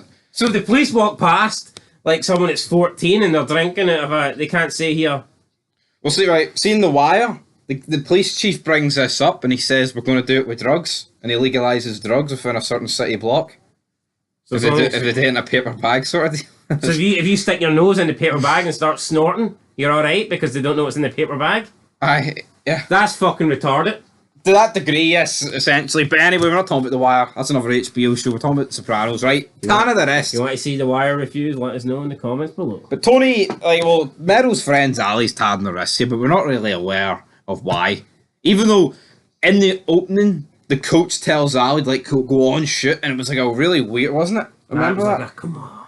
I'm a fucking Chris Hansen nonce, take a seat, which was definitely going on here. But Tony and like Carmela and the rest of like his crew are wanting this coach to stay, but you can clearly tell that no one, like none of the girls want him there. And Meadow even tells him to fuck off, which Gets her 20 laps. 20 laps were in that post. But Polly then delivers a 50-inch television to the coach's house, and he just tells Polly and the two guys where to go. This guy will not be intimidated. And his fucking dog barks him down the driveway. And they just leave? It's like, if you went to be like, yo, you better take this TV, buddy. No, Polly and the other two guys that couldn't barely even lift the TV just do a 180 and leave. And the big coach is looking like he's the head man, top man. It was very weird. Yeah, and then like, literally, like, one of the next scenes is Christopher taking his dog, and then he comes to the door and says, your dog's out here? And he's like, no, the dog's upstairs. How could Christopher got his dog if it was upstairs? Jumped through the window. Junkie, like, I don't know, but yeah. They got Brandon's ghost to go and rescue the dog. They threaten his wee golden retriever, and then Christopher lets it back in, but would the guy be completely aware that this was the mob? I guess he would be, but... It would just be a bit of a coincidence. Here, they offered me a TV and now they've randomly got my dog. It'd be like... But if he doesn't know Christopher's in it, you've never seen Christopher. I know, but still... But again, right, why is Christopher and Polly, two guys who are high up in terms of characters in this show, being treated like bums? They're getting... This is what the Georgie guy at the bar should be doing, even though I don't think he could threaten a dog with no ears, but you get where I'm coming from with that? I don't get that. Tony then is basically... freaks out at Meadow. He's like, what the fuck's up with you? We need this coach. He's trying to put the coach over, and then she's like... The coach had sex with Ali, damn it. So what about the coach? Is Tony going to make the right decision? Before we get into it, was the coach worthy of being killed, or was letting him get arrested the right thing to do? What age are these girls? I'd say they're about 16. He said 11th grade, Silvio, didn't he? I don't know what 11th grade is. I'm going to assume they seem older than 16 to me, but the fact that they made a big deal out of this tells me they're not... I still think it would be a... But no, the thing is, it's like, oh, she wants him to leave his wife and they'll get married sort of thing. So it's not like he's... I mean, I know you could still say he's groomed or blah, blah, blah, but... What you're saying is it's like a two-way thing? Consensual? Yes, it's not like Sons where the clown just rapes the kid. Yeah. But here, I mean, Artie's thinking about it. He's talking to his wife. He's like, oh, Charmaine, we need to kill this guy. I've been thinking about it all my... What if it was my daughter, brother? And then Tony's like counting dollars. We see him talking to his shrink about killing him, but then he kind of freaks out and say, you people would just give him therapy, then tell him it's alright, and he'd be walking the streets within like 2 years. And then Artie, rap on the door at the Bada Bing Club. He says he needs a few minutes of Tony's time, and Tony just drops everything. He tells Christopher and Polly and Silvio to fuck off. Artie, come on in, son. Counting all this money to dealing with Artie, it's like, what the hell? No, and then Artie's like, you got caught off. We're calling this off. As if he's got any sort of leverage. And then Tony's like listening to it. He's like, yeah. And then he just clicks it. He's like, you know what? Fuck you, Artie. You're a bum. I'm not doing this. But, yeah. But let's get to the other scenes. We've got Junior. He's back for Boca. His mistress is actually his girlfriend of 16 years. What year's set in? Season 1? 98.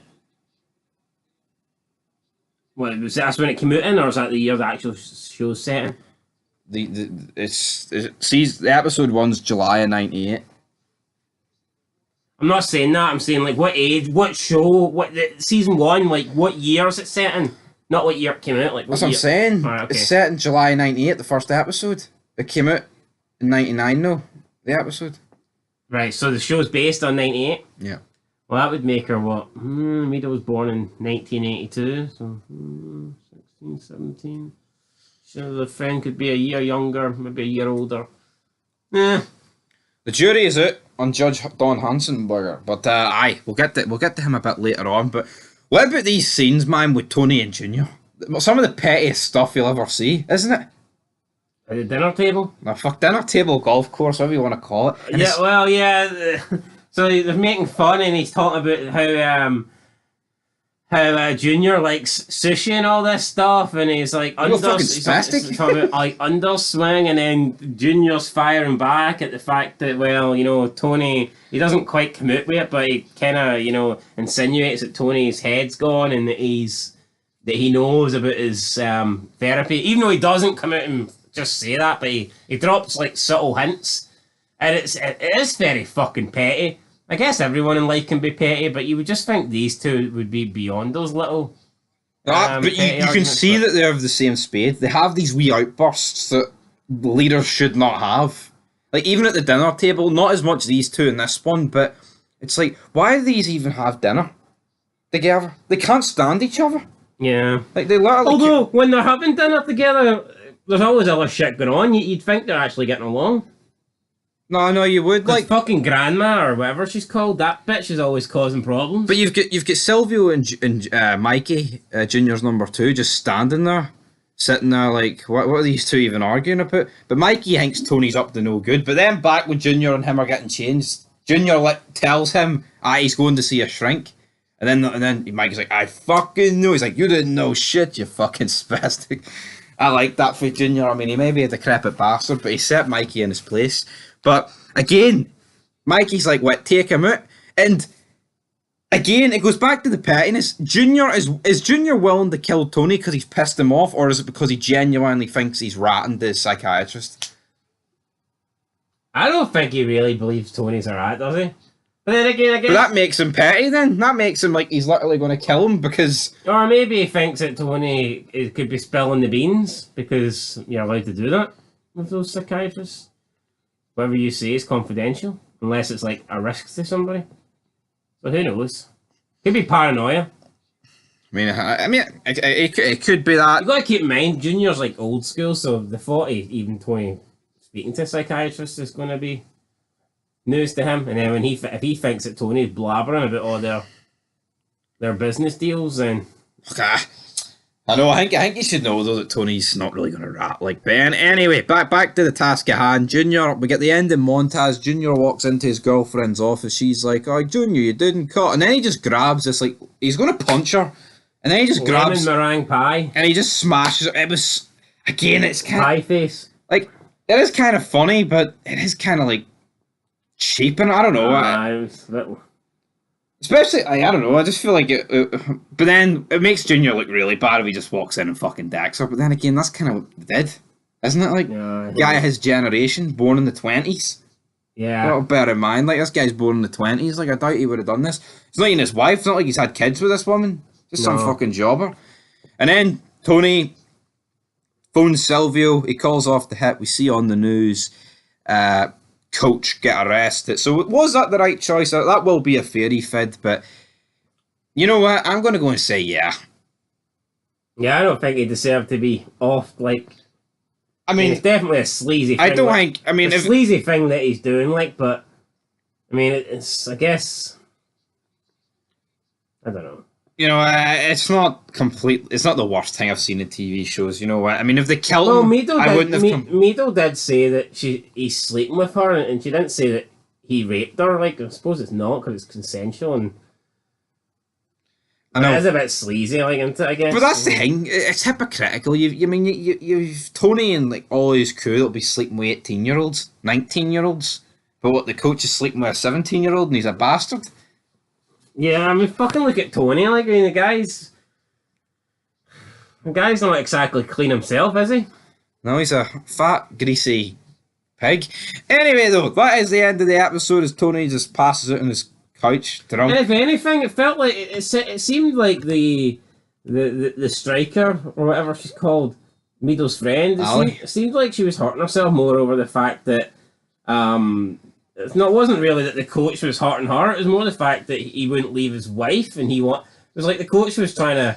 From what I got, it was like the coach was trying to break things up between them and put separation between the two, and she wanted more. That's what I gathered from it. Like, that's what I gathered from it. But I'm just glad his wee golden retriever didn't die. But could the golden retriever get a high rating for this episode? I thought Some really weird acting at points. I mean, I'd say it was probably one of the funnier episodes of the show so far. So Probably. I'm going to give it a 7. I enjoy it. I'll give it a 7 as well. It was good. It was alright. It was Decent. good. It was good. And we're giving MVP that's non-existent to Artie Bucco. Will he ever get the seat at the table like Unser once? They're very similar characters, I think. Alright, I'll have to find out. We'll have to find it. But anyway, guys, until episode 10, that one is called A Hit is a Hit. So until then, peace. Massive genius in his massive forehead. A hit is a hit. And we thought it would be a mob-related hit. Turns out it's just the music business. Welcome back, guys, to Fog Entertainment. It is episode 10 of The Sopranos Season 1. And in an episode that didn't really serve much purpose to the main plot, because, I mean, spoiler alert, I believe we actually don't see Massive Genius again, and this whole venture into the music business kind of gets, cut short and never to be seen. But again, I like to call it a filler episode.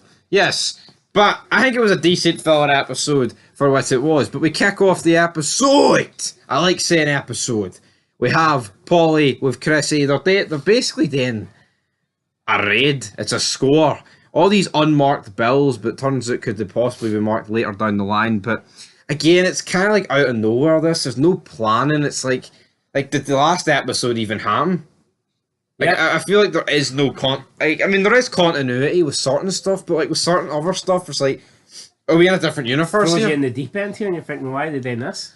Yeah, like literally just kill the guy. He's like, well, this is a message from them. Polly shoots him. They take the money. They're loving life. We've got all the money. But Christopher's like, you know what? I'm not going to spend the night at the whorehouse. I'm going to take Adriana for a meal. And then turns out after the theatre, they go to this like shitty New York like fast food place. And he's like the only white guy in the entire building. I thought he was about to get killed, like. He's like, whose welfare check do you have to cash in here to get a burger around here? That was a good wee line for Chris. And then, he's talking to Adriana about, right, yep, working with Tony Soprano's finally. KFC?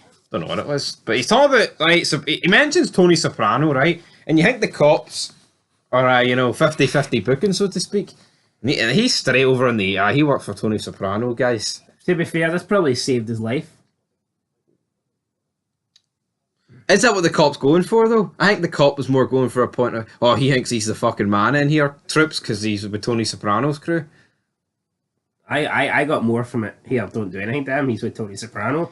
But again, they're in New York. Tony's crew's in New Jersey. Yes, I know they've ties to New York, but realistically, like, say Christopher's killed in here, you try to tell me New Jersey's going to go to war with fucking half of Times Square? That's not really how it works. Especially for, he's not even a made guy yet. Well, they didn't do it for Brendan. They didn't do it for Brendan, or they're going to do it for Christopher. Well, but Christopher wanted them to do it for Brendan. Christopher did, and then when Brendan got any form of recognition, it was, fuck you, man, what you doing? But yeah, I mean, in terms of this, basically Massive Genius wants reparations, so to speak, because his family and his colour are owed them because Hesh made a lot of money off the black man back in the 50s and 60s, and of course Hesh is into the music business, and we eventually get this meet between Hesh, Tony, Silvio, I think Paulie's there, Chris is there, but it's weird, like Chris is almost on the side of Massive Genius. He's like, you're going to pay him what you owe him. He owes him fucking dick. You know, I actually hate this whole reparations talk. Show aside, it's fucking victim mentality. I want a freebie handed. Reparations. Where do you draw the line? No, I'll tell you. There's this stigma where black people think they're the only people ever to be wronged in the history of the fucking universe. Oh, no, I feel like us claiming, we want reparations off the English. I mean, what? I mean, to quote Hesh, right, and this is a quote he actually said to Massive Genius in the episode, so bear in mind, guys, it's a quote. He says, he goes, my people were the white man's nigger while yous were still running about pretending to be Severus. Because obviously Hesh is a Jew. Which I thought was a pretty good line. He's right. Look at the Jews in the Holocaust, which, I mean, Chris made a good point. He said he's hardly going to give you money. He talks about little pieces of Israel like they're fucking gold dust. So, yeah, Hesh isn't really... But, I mean, I'll say this, right? See, for Massive Genius, it does take some amount of testicular fortitude to go into Jersey and basically demand money for Tony Soprano's crew. It does. Fair play to him. Fair play to him, but again... Confident man. He's a confident man, son. Right, and yeah, let's just skip over to the Tony stuff this episode. Where basically, he's just trying to make friends that aren't in the mob or his family. And it just kind of felt forced. I don't really know what they were going for. I mean, it is his neighbour. The guy is Dr. Cusimano, and his shrink was out over at his house. I actually don't really know why she was there, to be honest. But as she was like in the bathroom, you hear someone going, "Ah!" Turns out at the end of this episode, it's revealed it's just Tony making those noises, which I thought was pretty funny. Like, but it is what it is. And you know, these guys, right, that he's trying to become friends with. Would they really ask all these questions, like, oh, is it really like what it is in The Godfather and all that talk? And like, oh, do you whack people, Tony? Or did you ever meet John Gucci? Would they really ask stuff like that? I don't know. Knowing who he is? I felt Tony was pissed off. I felt like Tony wanted to whack somebody while playing this round of golf. Then he was like trying to make fun of them by saying, oh, he outbid me for an ice cream truck. And he beeped his horn all the way home. It's like, what? And these guys are so indoctrinated, man. They're looking at Tony like this is the fucking greatest story they've ever heard. But again, it's like, it's almost like these guys think, we're never going to see Tony again. But this other guy, I mean, it's his fucking neighbour. Exactly. Tony's going to come over the night and kill him. Right. And then later in the episode, we do see Tony give him a box saying, "Oh, look after this, Cusimano, I trust you. But I'll come back looking at it maybe a month or, it could be less, could be more." Then this guy's basically shitting himself the entire episode. Look with his wife, oh, should we open it? And then we hear more screaming, but it turns out it's just Tony lifting fucking weights. Weights, yeah. Very weird sounds for Tony. That was the end of the episode, but I mean, that's Tony wrapped up, right? There's not really enough. Tony doesn't really come across as a weightlifter. No. None of them in Tony. Well, Pussy certainly ain't a weightlifter. No. Maybe lifts a few cheeseburgers, like, but... No, there's not one guy that's fucking like, he's the guy you'd go fight with. And even, I mean, Chris looks like the guy that's young and in shape, but you get the feeling that Chris would get his ass kicked in most fights. Yeah, I'll say, yeah. Every single one of them lacks a physical... Like, Tony is big, but he's not like... Out of them all, I'd probably say Paulie looks the most intimidating. Like. But then he's like the oldest. I know, but... So, there goes that. But I haven't right... really seen enough of Silvio to... I know, he is a bit small, isn't he? So. I know, and Junior couldn't fucking fight his way out of his wheelchair, so his simmer frame. But back to Massive Genius, right? So basically, because Chris has done this for him, Chris is like, I'm going to ask this guy a favour. We're going to try and get Adriana's ex into... I mean, again, it's like her ex, but it's like they're trying to make it as if like, oh, it'll be her venture. But I'll try and do something for her. Why the fuck would Chris want to set her up with her ex on about... And the guy's an absolute windy licker. And he's not even that talented in music. No, the music was horrendous. I mean, there's a funny scene where Chris cracks him with a guitar, Jeff Jarrett style, but the guy kind of just no sells it, and then they continue singing after he wouldn't. He's like, go inject the junk. He repeats it about 10 times and cracks him with a guitar. Thoughts on this? Because they were fucking awful, and Chris sees right through it, and then she's like, oh, this is just because this is my idea. Yeah, and Chris is like, no, but Adriana storms out, and I mean, what's Chris supposed to say? That the band do suck? He had like an expert music producer, and he said they sucked, and then anyone that he asked in the crew said that they sucked. So, and then when we get the phone call about Hesh phones Massive Genius and says that he's fought long and hard about his issue, and he's basically like, "Fuck you, I ain't paying you any money," which is rightfully. Then he's like, "Oh, I'm going to sue you." He's like, "Oh, I'm going to sue you for using a song that you didn't ask us permission for in 1968 or some pish." Fucking pettiness here, like. But again, counter sue and sue. I mean, what? Like, it's just like if this guy's literally willing to ask for all this money from this crew on their home turf, it does really question the fact that like what I'm surprised nothing really actually happened to Chris. But then again, I think this guy just saw Chris as like, I'll use him to try and get reparations. But again, it's like, say he never runs into Chris. What was he ever going to plan on getting reparations? Was he just going to fucking sit for another 20 years until he was going to make his move? Bit stupid. Hesh walks into the Bada Bing Club. There's a song on, and he's like, "Now that is a hit," and then walks out, and Chris is just sitting there clinically depressed. And that's pretty much our episode. It was alright, there was some funny lines in there, but again, it was kind of filler. I'm going to give it a 7. I'm giving it a 6. What I think I've noticed about The Sopranos The less Tony in it, the worse the quality of the show, the episode. I agree with that. And it did feel like filler, you know. Literally, it didn't feel like it really. It's weird. I guess The Sopranos has kind of got like a supernatural kind of theme to it in that sense, where it's like some episodes you feel like it's advancing the main story. Then there's other episodes where you literally feel like it's a separate fucking universe altogether. I mean, I don't like that. I like either it to be like episodic where nothing is continuation or everything's continuation. Yeah, like last episode, it basically ends with Junior having enough of Tony's shit, and he's like, right, Mikey, we're ordering the hit. And in this episode, you don't even get any of them. That's a pretty big thing to say, so should they not follow up on that? I know. And like, the way the show goes, you've no idea really of a time skip. You know, like in this episode, I mean, this seems like it took place across like maybe a week. And again, what nothing's been done.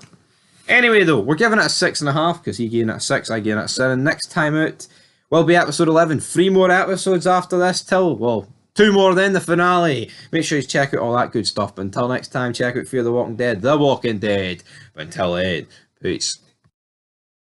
Fog Entertainment back again with another TV show review, and it's this time for episode 11 of season 1 of The Sopranos, and it's actually got a pretty fitting title. It is Nobody Knows Anything, because it's kind of true to the what actually happens in the episode. Like, some people know stuff, but the one guy that knows stuff kind of goes missing.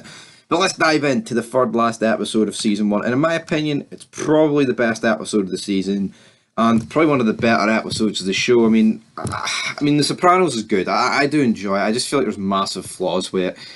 And, you know, I reviewed it all over on Jesus TV, but then that channel got took down. So here we are over on Fog Entertainment doing co-op reviews. But the other guy is a waster. Kind of like a few people in this show. Fat, out of shape, wasters. But anyway, I digress. And we kick off. In this episode, we basically have Big Pussy and Jimmy Alterari being arrested at this pool hall. It's funny because Pussy tries to run, he tries to escape, but he ends up getting caught so easily. And like, you can play this up when he's out of shape or his back, fat, whatever. It was disgraceful. Jimmy Alterari gets arrested. You know, the pool table had a bunch of guns. There was like 30 grand as well. I don't think there was any drugs or anything there, but I mean, not looking good. Pussy is later released. Jimmy Alterari is not quite released yet. But of course, Pussy's saying that his back has got worse due to the chase and the arrest. And we've basically got Junior saying it's embarrassing, we don't run, which I thought was a pretty funny line from Junior. But everyone's joking about it, even though, like, you know, he's got it relatively easy. And like, Tony kind of alludes to that. He's like, only you, Puss, would be able to get out after that amount of stuff. It's surprising that no one thinks that he's ratted, if I'm being honest. It does kind of surprise me at this point. I mean, that doesn't really happen until a wee bit later on, where Finn, the police detective who provides Tony with information, he meets him and basically just comes out of nowhere and says, Tony, you've got an informant in your crew, and it's Big Pussy. And he's heard this from the FBI task force. And holy moly, Tony does not take well to this, which rightfully so, because I mean, Pussy's one of his best friends, so of course Tony's not gonna. And he's like, if you're fucking joking about this, but again, like, they kind of question the fact later on in the episode if Finn was lying about this or whatever, but again, I don't think he was, because there is a raid later on in the episode at the brothel. He ends up getting arrested, and then he's driving, he shows his badge to like the police officer at this bridge, it's like full with traffic, then he just parks up and jumps off. So obviously, at this point, he can't tell them information, because Tony does find information from the like the hostess at the brothel about that Finn, in fact, owed Big Pussy 30 grand. So again, I mean, that could have been his leverage in order to get Pussy out the picture and get his debt wiped free. Tony does question this theory though with Silvio and Polly, because he's like, would he really have the balls to do that? But then again, you know, if he's suicidal and he jumps off this bridge and kills himself, therefore, would he in turn have the balls? Because if he's suicidal, maybe doesn't really have the same will to live as other people, maybe he would rap. But most notably here, Raymond Corto actually gets arrested at the brothel with him, which of course we find out in like season 6 that Raymond or Ray, whatever you want to call him, is in fact the rat. And is it at this point that Raymond is flipped? I can't actually remember later on the show if it is explained about when he turns a rat, but we know it's been for some time, and I wouldn't actually be surprised at this point if it is. But I mean, it's actually mad. By the end of the show, there's not many people who haven't been flipped, or at least got to at the end, which is kind of sad at the end of the day. But it is what it is. Tony is talking to the madam again, basically because that's how he found out about the hanging. It turns out that she was kind of like acting like a therapist to him, but he sleeps with her, and Tony's like, I can relate with that, because of course he wanted to sleep with Dr. Melvey. But it's weird because she explains to him that Finn actually looked up to Tony as a friend, even though Tony treated him with disdain, which is kind of hanging. Tony, I wouldn't say he feels any remorse here, because let's be real, Tony's kind of a sociopath at the same time, but I think he sees where Finn's coming from. He kind of sees that Finn is kind of like him, but he works for the police. You know, so, but Tony then visits Pussy at his house.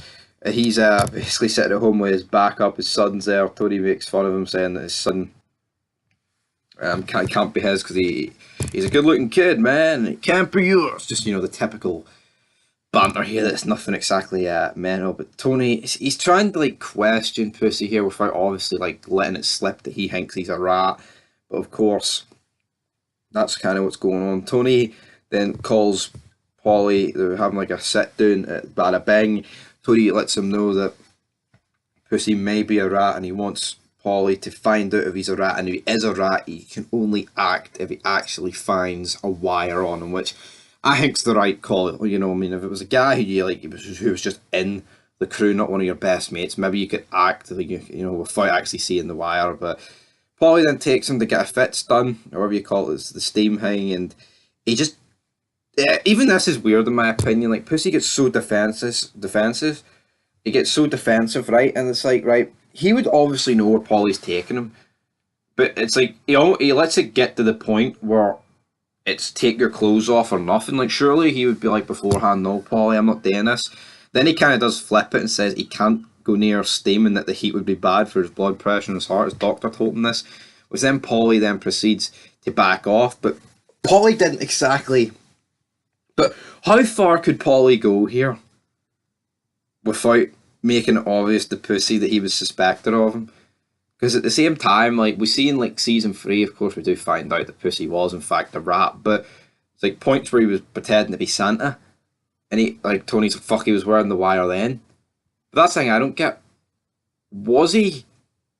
See, at this point, is this the exact point that Pussy came a rat? I think it actually changes throughout the show, where they actually pinpoint the point where Pussy became a rat. Because of course he could still get arrested at this point and been a rat prior. You know, and then that's why they just release him rather than they make a deal with him. But again, it is kind of hard to see what would really, you know, where is the point where Pussy turned rat. You know, it's not like other shows where they make it obvious. And again, that's another problem I've got with the show. They fuck up the timeline in this, and stuff like that does bother me. Like, you've got a timeline of like the Tony Soprano's dad, Johnny Boy, on his grave it'll say one date, and I think in like season 6 it says a different date. Like stuff like that, I like continuity. And people in this talk about this show like, oh, when you see how he does like a heavy breathing there, it alludes to something 3 seasons ago, and they try and like say, oh, David Chase was so smart with that. Well, where's his continuity? Because some cases it sucks. Tony then visits his shrink, basically says about Pussy's physical problems, and says, could that be to do with stress? And she says, well, his back could be to do with stress and carrying a burden, which of course Tony thinks about. Fuck, that could be the fact that he is a rat. Tony then returns home, still thinking that Pussy could be the rat, which in my opinion at this point, I wouldn't say Pussy's off the hook, because the whole thing with Polly was weird. Being honest, Jimmy though, Uncle Jimmy shows up, Jimmy Alderari, and Tony, within 3 seconds of talking to him in the basement, quickly gets Tony to think that Jimmy Alderari is in fact the informant, which he's absolutely bang on, because he is, and he's just asking him a lot of questions, and I don't understand. Like, I mean, this is real life. This is actually what happens. Like, they wear a wire. They basically get the person they're asking to incriminate themselves, but the questions have to be so obvious. Why do they have to be so obvious? Like, Why can't they just get them to talk about it fluently? You know, rather than like where like they're actually like, you know, interrogating them. It's so obvious, man. And Tony clicks within 5 seconds. It's like, so Tom, what you doing with the Colombian money? Or whatever money it was, the Polark money. He's like, what you doing with it, man? I had the feds telling me that stuff was marked. What about those 2 dead bodies you killed? And then Tony's obviously answering it with, Jimmy, you're a lucky guy. He never, you know, acknowledging the question or admitting anything, which then prompts Tony to go to the meat factory Solaris, and he basically goes ballistic. He tells Silvio that it's not Pussy and it's Jimmy. And then when Paulie walks in, Tony gets really angry. And this is really good acting here by James Gandolfini. He fucking gets Paulie up against the wall. Say do not fucking hurt him. Say do not kill him. Say do not fucking lay a finger on him. Paulie's like, no, I didn't. And then, essentially, Pussy, though, has disappeared. According to the Wikipedia, I don't know if Paulie actually said that. I don't think Paulie did say that, but is this the time when... Actually, he might have disappeared. I think this might have been actually the point where Pussy goes to... Did he go to Boca? So yeah, again, like, that just makes it so obvious. Like, and that's another thing, right? Just because Jimmy's a rat doesn't automatically mean Pussy's not a rat, because, you know, like I just discussed in, like, the previous, like 2 minutes ago, I don't know what point Pussy becomes a rat, but he does. And just because one guy's a rat does not mean the other guy's not a rat. They can clearly get the twoies. But again, I think, is it part of Tony not willing to accept that's a possibility because he's one of his best friends? Probably. But then we get one of the worst scenes. I just fucking hate Livia, man. Junior shows up at the visit Livia and she's like, oh, Tony's making moves, Junior. He's getting all his captains to move their mothers here so they can have meetings here. And why does Junior come to the conclusion here that they're building a plot against him? Like, that's what I don't get. Like, yeah, like, they're... Why? Because they're meeting in a nursing home, does that mean they're fucking building a plot against Junior? Why? Why does that mean that? I mean, they could literally talk about it fucking anywhere if they truly wanted to. Junior, you fucking windy liquor. Like, when he was talking to... When he talks with Mikey and fucking whoever, Chucky, about, oh, we're going to do this thing, we're going to wipe out Tony because he's seeing a shrink. It's not like they did at a nursing home. Again, Livia turning the screw here, and she knows exactly what she's doing. People can say that, oh, this is great acting, and and like, oh, you have to hate her, but there's just some about her. It almost makes you turn it off. Honestly, it's so fucking bad. Junior, though, pissed about this, and like. And Livia basically gives her blessing here to kill Tony, and this is, oh, but I'm a fragile old woman. Oh, but the mafia, they look up to their mothers. Fuck Livia. I cannot stand the bastard. I really can't. And now, yeah, we see Mikey return home saying he's going to get moved up a few pegs, because guess what? He tells his wife, we're wiping out Tony Soprano. So yeah, guys, how is that going to play out in the next 2 episodes? Looking forward to it. So it looks like they've discovered that Jimmy Altieri is the rat and all that good stuff. But yeah, I'm going to make a fit about why didn't Tony suspect Pussy and Jimmy. But anyway, leave your thoughts down below. And until next time, I'm going to give this episode an 8 out of 10. Peace. It features quite possibly the worst shootout in TV and film history. It's episode 12 of season 1 of The Sopranos. Isabella! Arriba! Not quite Arriba, it's more like Gwynny. But Tony Soprano, this is the episode where 2 black men decide to kill Tony after the orders of Junior Soprano. And that's where we begin the episode. We're at a funeral, some woman, some decrepit bastard. She looks very old, doesn't she? Yep. Open casket. Junior is like shaking because of nervousness. And there's this interaction with Jimmy Altieri where he clearly is in rap mode yet again, because he's saying to Junior about, hey, that was good, that kill you did on Brendan. It's like, how obvious can this guy make it? Is Junior not caught on yet? No, I think they're kind of playing on the fact that Junior's Caught up and trying he's old, yeah, that he didn't. But he literally mentions Brendan's full name. May as well say his middle name, throw it in there. And then Junior basically says, have some respect, and tells Jimmy to go to the back door, and then as he's paying his respects, Mikey's basically giving him all the details about, right, this is what's happening to Tony. And again, does he really need to do it at this point?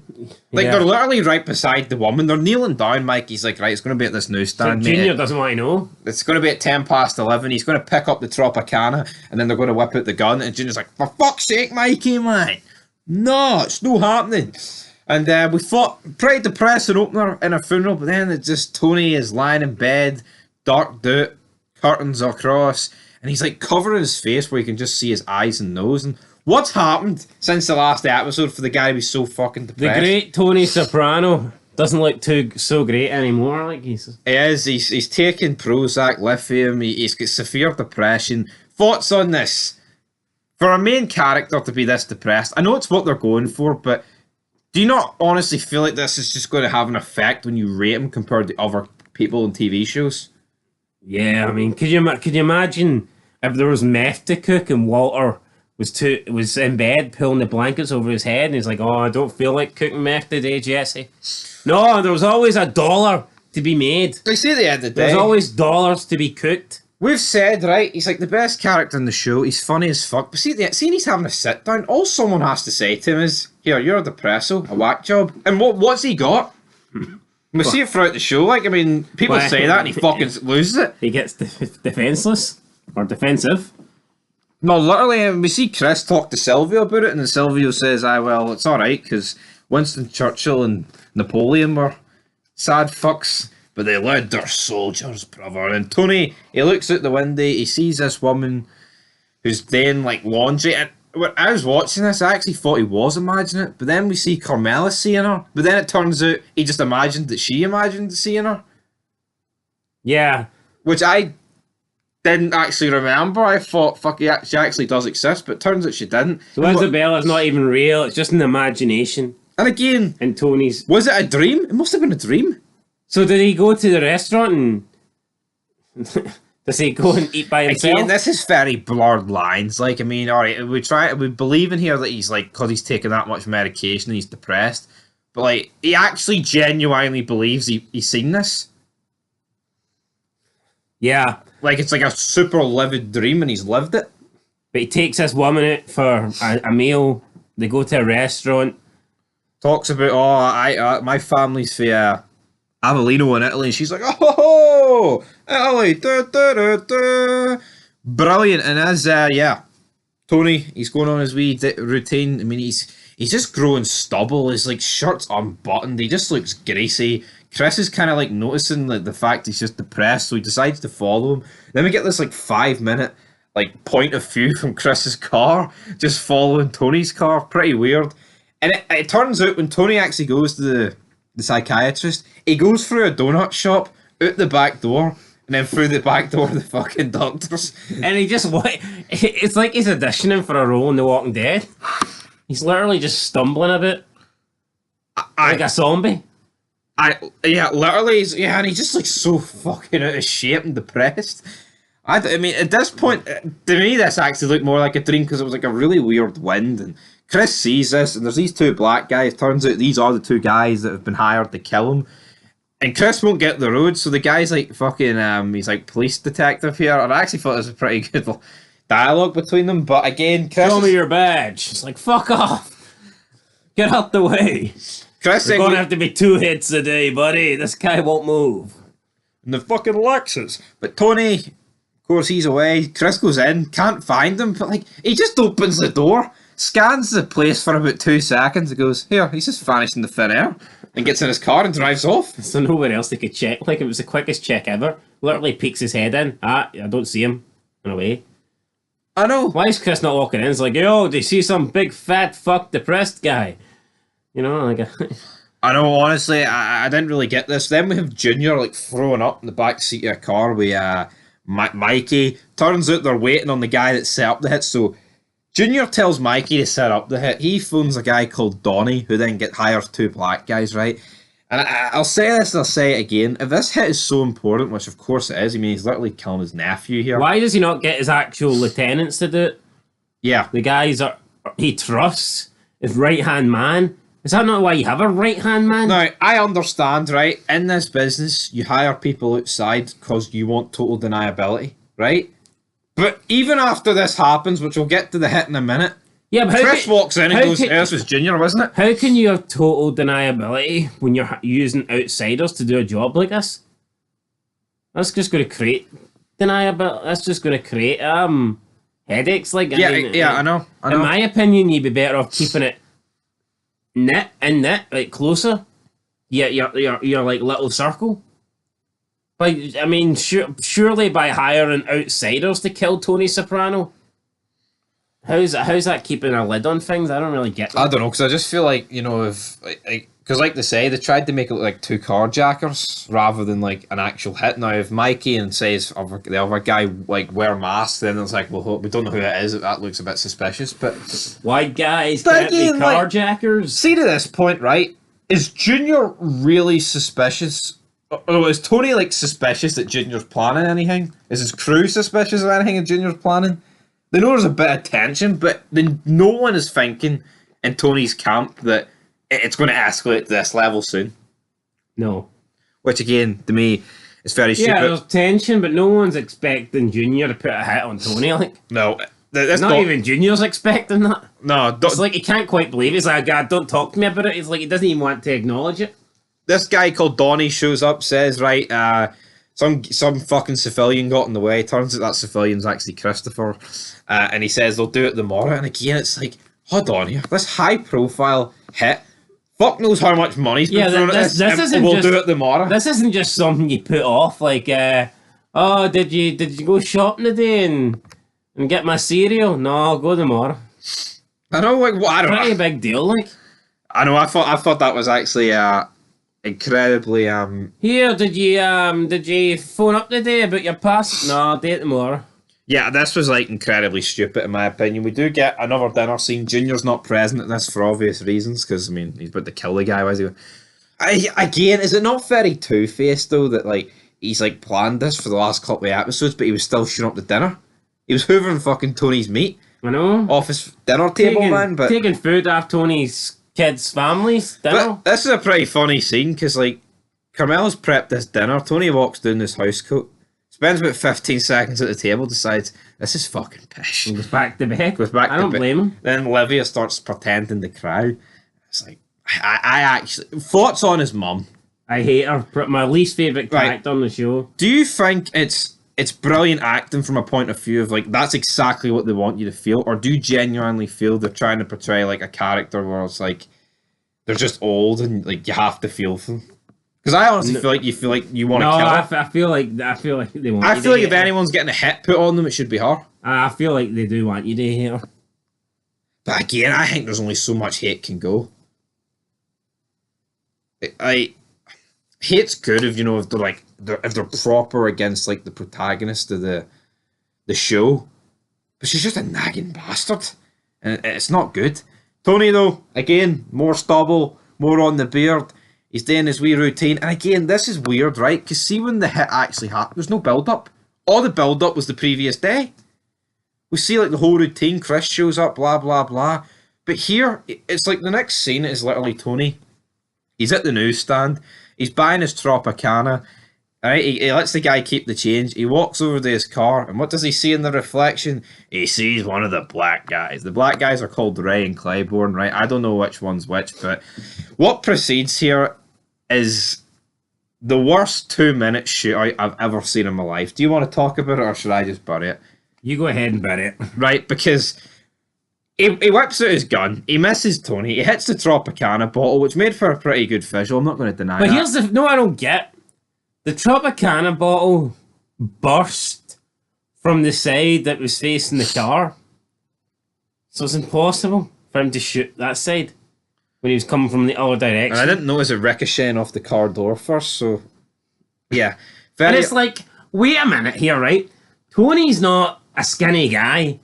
He's a big fucking guy. I don't care if he's a stick How the hell can you fucking miss Tony and shoot the little bottle of orange juice?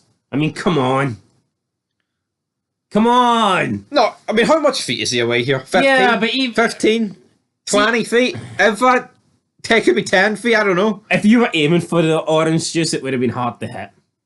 I know. But no, this guy makes a See my perfect opinion, shot. right? This bit's. I'd say it's borderline forgivable. What happens next is not. But and like once the orange juice smashes, Tony has enough time to like realize what's going on, open his car door, and jump inside. It's like, is the guy not? He only But- fired 2 bullets, so is it's it- not like he's out of bullets. Yeah, it's like what was he waiting for? Again, it's awful because, right, why does it, right, so Tony gets in the car, and why does he reach in the car to shoot Tony? I know you could say, well, the last 2 shots prove his aim's pish, so maybe that's why he's reaching in. Maybe I know they didn't want to shoot him in the face, so maybe he was trying to. But that's not good enough excuse, man.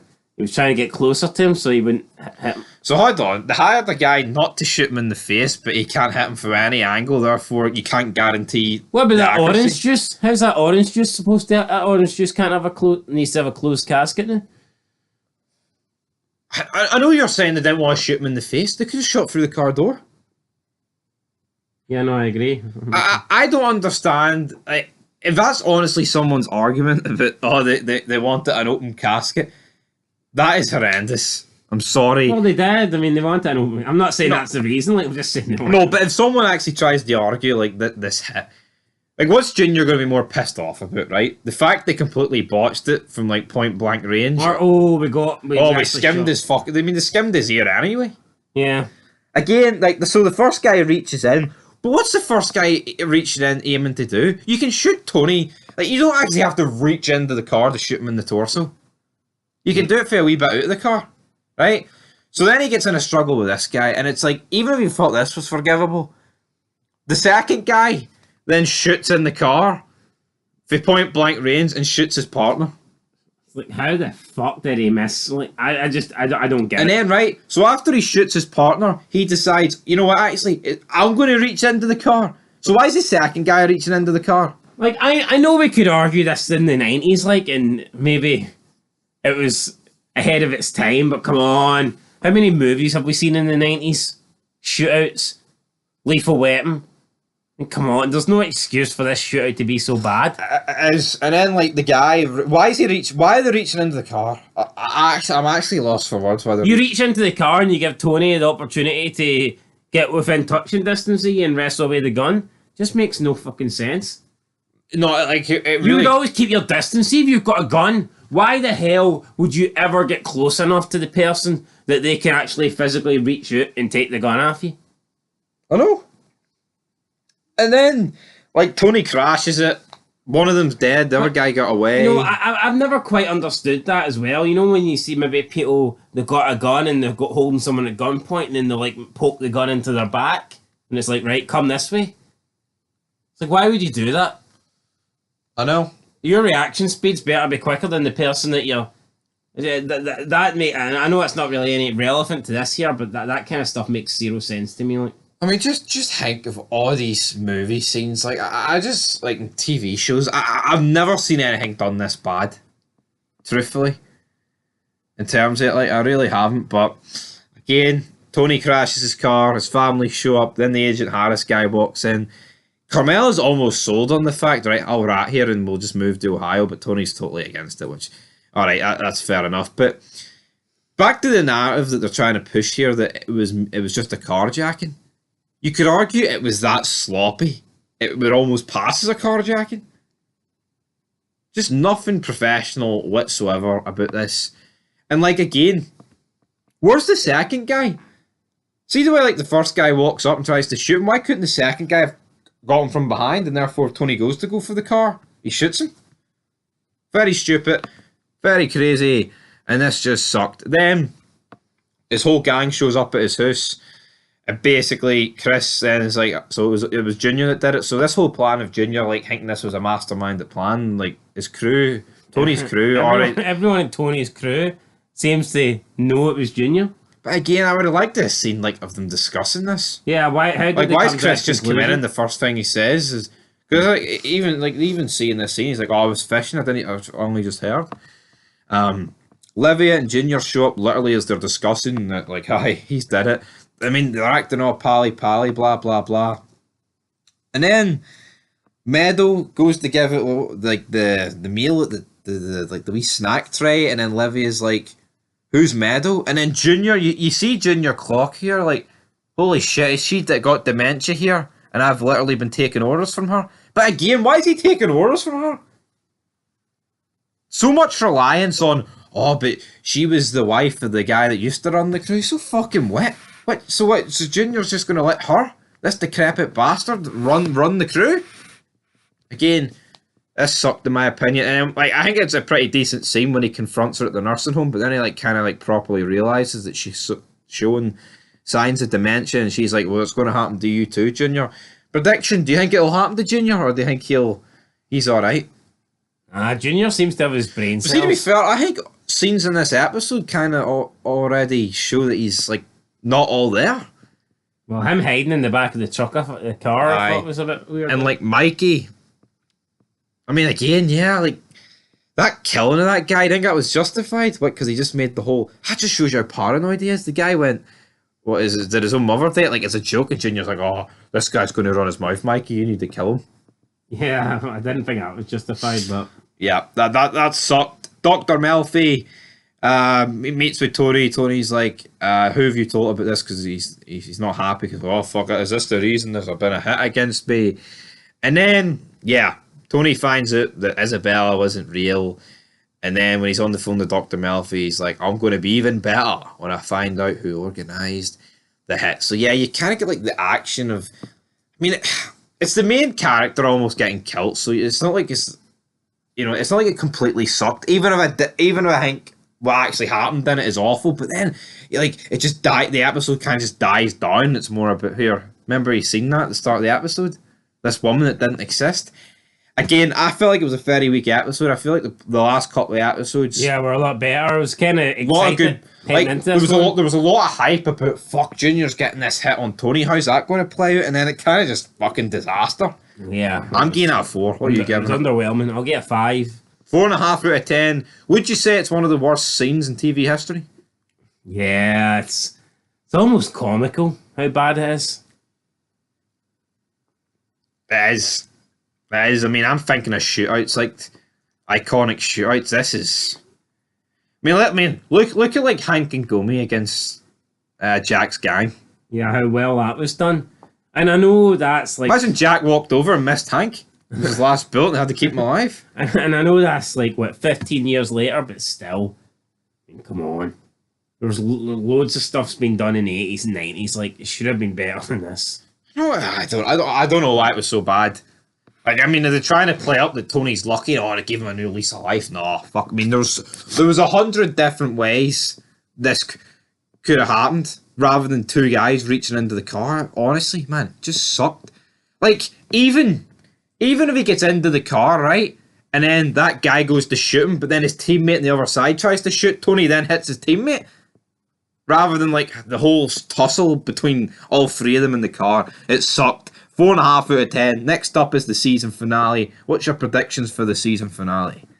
I'm not too sure. Will we get any deaths? We'll have to wait and Right, see. you have to pick one death. Who's dying? Oh, The other black guy?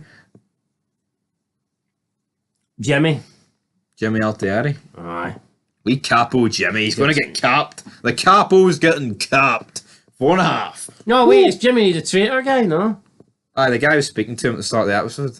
The guy was in his basement. Aye, him. That's Aye. who I think's going down. Right, Jimmy Altieri, he's dead. He's going downtown. How you doing? It's season 1 finale time. I dream of Genie Cusimano. Boom! Episode 13. We made it. We made it to the finale. Thoughts on the finale. 5-second recap before we dive in. Go for it. All the hype, all the build up of season 1 comes to a disappointing end. Lackluster. Rushed, I think, personally. But the episode begins in like the wee meeting room. We've got Junior with a few capos, with Jimmy, with Mikey, and we are the Spirit Squad. Now we've got Tony in there with Larry, and it's like the end of the conversation. Junior looks at Jimmy. He's like, did that answer all your queries, Jimmy? He's like, yeah, I think we're all understood. And he does like one massive puff of his cigar, thinking he's the man, despite the fact everyone in the room knows he's a fucking rat. So, Yeah, thoughts on Jimmy here being basically confirmed as the rat, and Tony gets the go ahead by Junior and Mikey. I would have liked to have seen more of a discussion about it. I would have liked to have seen more of Junior like coming to the realization that he is the rat, and it was just kind of, I don't know, it felt very rushed to me. It was just Junior like, yep, he's the rat, kill him. You got my backing, and that was literally it. Well, that's it. But again, at this point, I mean, Tony knows, right, that Junior and Mikey are the two that ordered the hit on him, and like, there's not even one slight bit of friction. Like, that's what I will say. It's like, see a lot of the stuff in this show, and maybe it's just this culture, but it's very sly and backhanded, isn't it? It is. It's like, even in the next scene, right, where Jimmy gets took out by Christopher and Silvio, there's no, like, confrontation. It's kind of just bang, bang, good night. Everything comes across as goofy to me. Yeah, I guess this did come across as goofy to me, even when, like, killing him. You've got, Jimmy and Christopher go into some, like, apartment. There's going to be some Russian women there. Out pops Silvio through, like, the closet. He's like, you know what, I'm a capo. And then Silvio's like, you speaking into your fucking Maya? And then Christopher and Silvio just fucking drop him. And it's like, it hits the deck, and it's like, the main selling point of this finale is dead within 2 minutes. Yep, I was excited. I was wanting to see how they handled their Jimmy problem, and the Jimmy problem essentially gets handled right at the start of the episode. I just feel like in this show, though, am I not right? There's just no, like, Jason's all over the place. Confrontation, though. Like, there's just no level of, like, what's going on here. Yeah, the interactions are very... I just find it weird that, like, they literally ordered that hit on Tony, like Jimmy, Junior and Mikey. They basically know that, oh fuck, he's going to think that was us. And Tony's entire crew knows, but they're all acting pally-pally because Jimmy's a rat, even though they think Tony was a rat, like 10 seconds before. Tony then goes to Dr. Melfi. She's like, your problems with Olivia, maybe she could have been involved in the decision to take your life, which makes Tony go off in one. Thoughts on this? He grabs her, he's like, don't you ever fucking dare say that. And then he threatens her life and kind of walks out. I didn't expect Tony to treat the new love of his life like this, but I guess he didn't want to accept the fact that his mother could. He is a hothead. He's a massive hothead, like, you can't dispute that. Can't you not? Nope. And he bursts through the doors of Bada Bing. He informs Christopher, Silvio and Polly that it was Junior and Mikey that conspired to take him out. Because, of course, he does discover this after the whole... I mean, the FBI basically set him down and like, aye, Tony, here's a wee wire thing. But again, to me, he can't control his anger. Because, realistically, what was worth Melfi suggesting that his mother had something to do with it, or literal proof in front of him when he heard it on the wire? Yeah. Again, so I think he can't control... Oh, but it's mental health. Tony's in the house.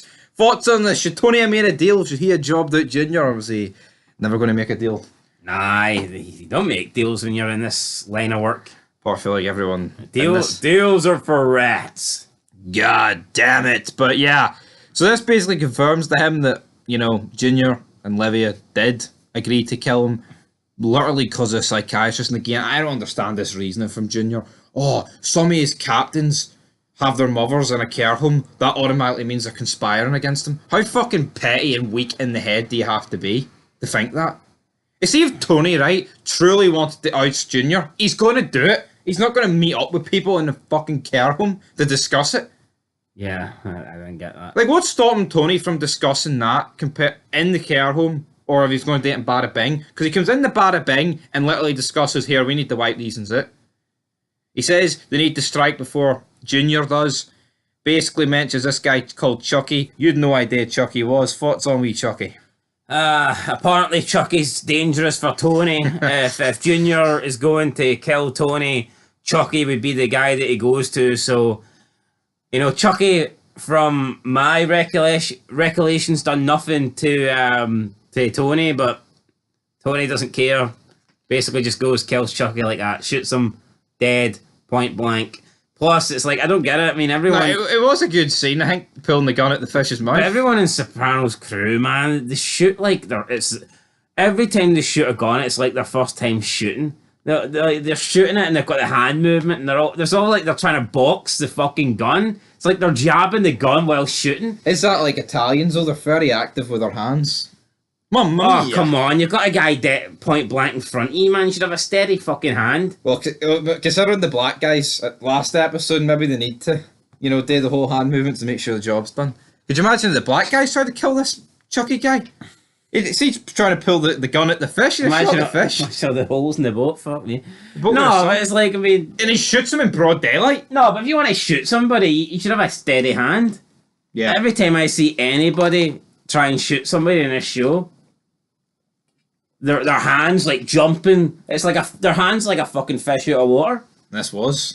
So I don't get it. They kill this Chucky guy, then they drive off in the boat, and they basically throw him out with. But again, with this is done in weights. broad daylight. Now, in the 90s, I'm not saying CCTV was a massive thing, but witnesses was literally a highway. Yeah, all it takes is somebody to be out maybe bird spotting or something. I don't know, with their binoculars or they've got a wee camera.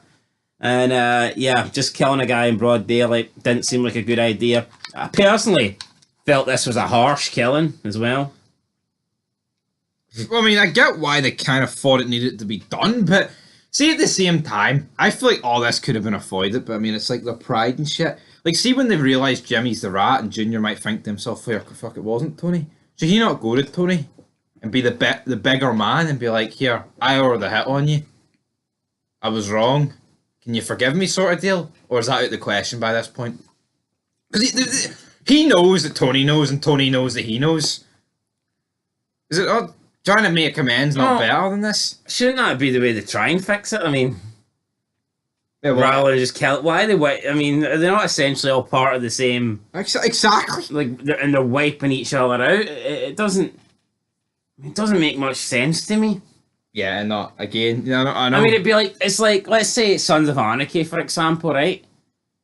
Or it does feel like two charters literally just deciding, you know what, fuck it, we're gonna like wipe the other one out. But like, wouldn't you get like a sit down before that? It's like in Mayans, before we got the Mayans war, it's like, they tried to they negotiate it.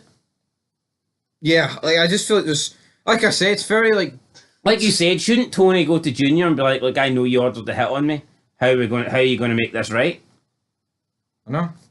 Something like that, rather than just Tony saying, right, we're going to eliminate Junior and everybody in his crew. Exactly. Yeah, I just feel like it's very sly tactics they do. Or he could confront him and ask for the fucking truth. I know, be a fucking man about it. I don't understand why it's always got to be this.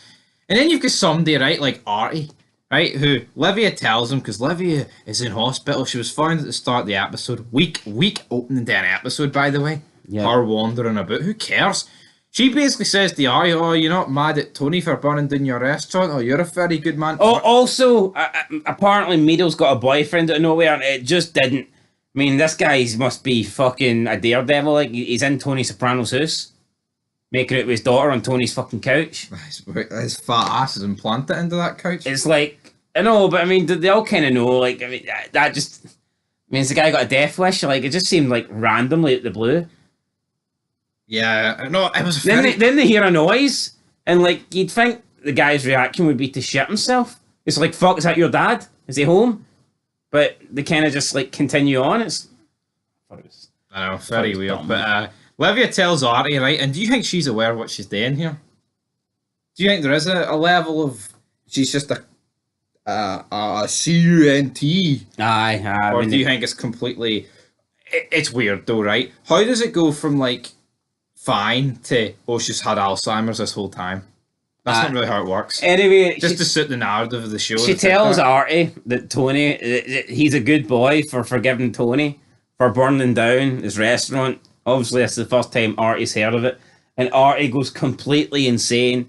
And we'll just skip to the section where he gets a gun and he confronts Tony. And he's literally got Tony held at gunpoint. And I think if Tony admits to burning down his restaurant, Artie probably kills him. And it's like, I'm not saying you don't like your restaurant, but obviously Artie and Tony are got like a man-love relationship here.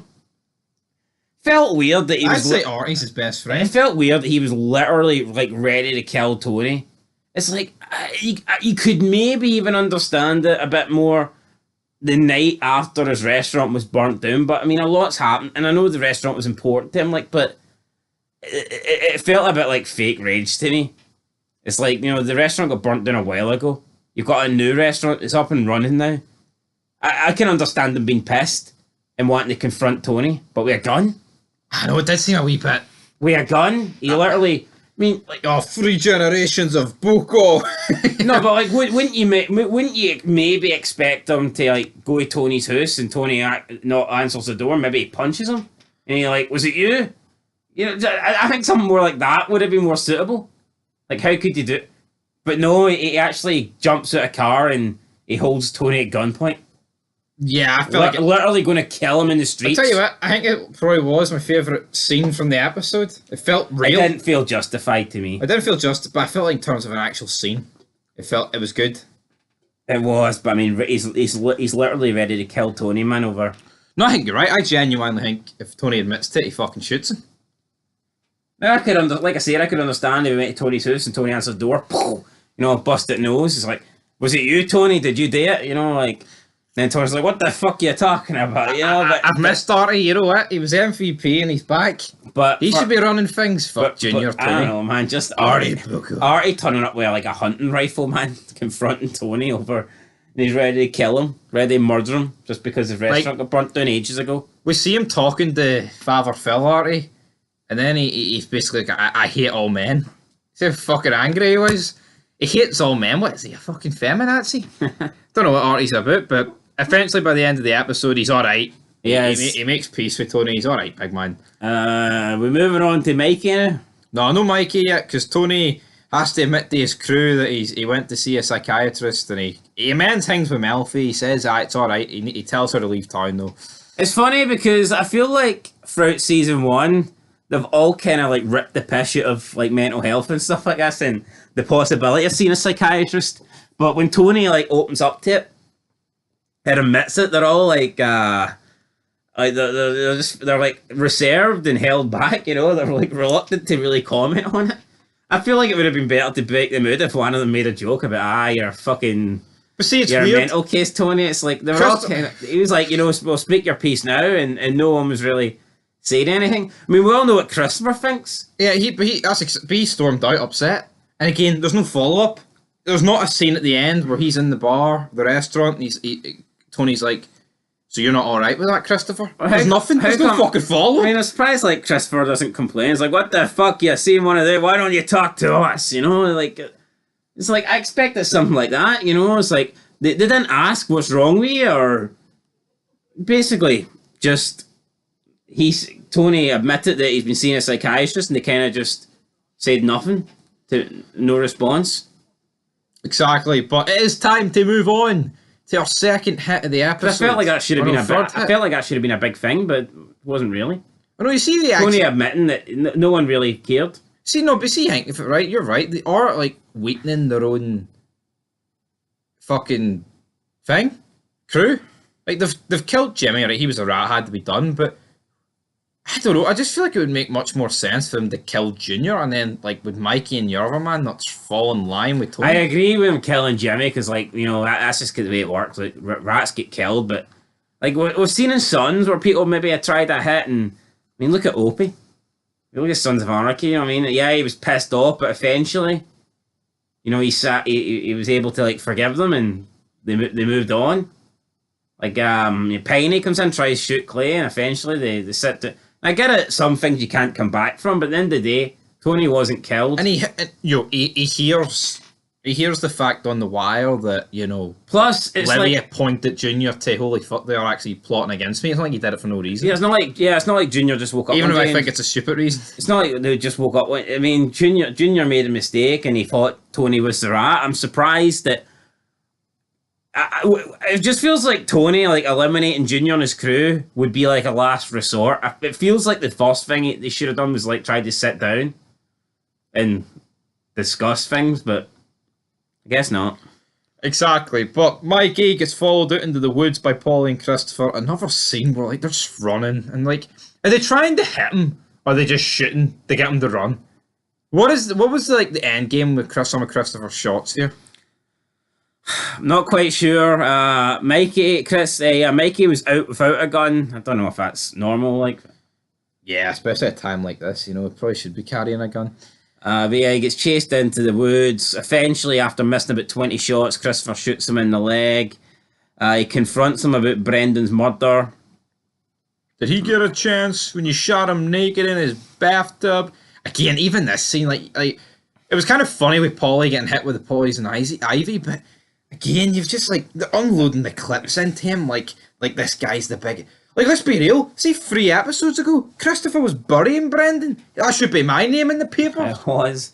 I believe Mikey tells Christopher that it was Junior that hit Brendan.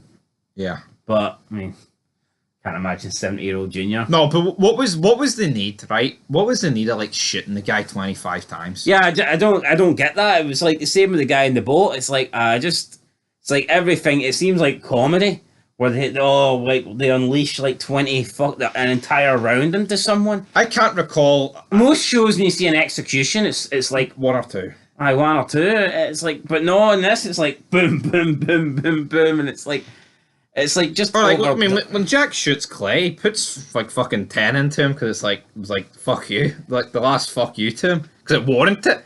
Like realistically here, what's Polly's reasoning for emptying 12 rounds into Mikey? I don't know. Has to go to the gun shop and buy more rounds. Exactly, but yeah, Junior ends up getting arrested. He peeks through his blinds here. It was like, this guy's just too old.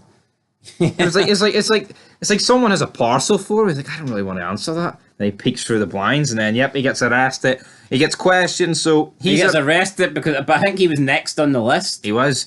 So yeah, he got arrested. Larry got arrested, and like 14 other people got arrested. Again, they kind of point to him that, if you say that Tony's the boss, we'll arrest him, you'll be alright. In reality, the main objective of this raid is to actually get the main bosses in New York. The Libertazis, so to speak.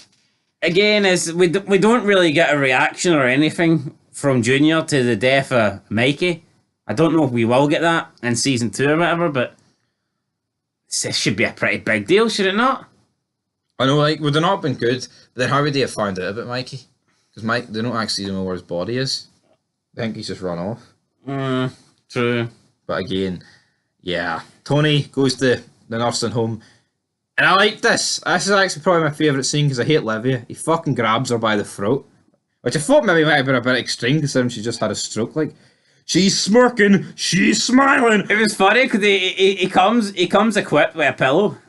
And you believe that he's going to like suffocate her, but then he finds out she took a stroke and he just gives the pillow away and he's all happy. He's like, oh, perfect. I know, more suffering. Brilliant, man. Brilliant. But I did enjoy this scene. And then, like, all of a sudden, though, this place has got like 10 security guards. Yeah, to escort Tony away, so. And then, again, it kind of just cuts to like them driving in the car. And again, where's like the timeline? It was all over the shot. And again. And again. And again. Aye. So they're out driving. It looks like they've got thunderstorms. I thought they were trying to get somewhere important. It just turns out they're trying to get something to eat. And then Artie's like, you're not allowed in. And then he's like, Alright, we'll just go to Tony Mickey will probably D's. kill me here. And then Artie's like, nah, come on in, Tony. Artie says like when he gets rid of the last few customers, he's closing up. Tony comes in with his family and it's all Tony's crew in there. Which again, I've got a few customers. You've literally got the only other main characters. Wouldn't Artie be like, oh, come on in, Tony, your lads. Like Paulie, Silvio and all here. But no, we don't get that. And then basically Artie cooks them some food. And that's it. Aye, Tony like rings the bell and he says his kids, one day you're going to have kids, but it's the little moments like this. He says, enjoy the little moments that were good, and then it fades to black. Now, I'm not saying every season finale has to, like, be explosive, like the final scene. And I think quotes can be good, but it just felt really lackluster. It's not what I expected. I literally expected this whole episode to be about taking care of Jimmy. And it went... And we went from Jimmy being taken care of straight away to Tony killing some guy on a boat that I don't think deserved to die, to Mikey being eliminated, who's supposed to be Junior's like right hand man, supposed to be a top man, and he literally gets eliminated while doing a fucking jog, and then Junior gets arrested, and all the rest of his crew get arrested, and it's like, I mean, this seemed like a lot of content that was just wrapped up in one season. Yeah, you'll get filler episodes that don't really advance anything.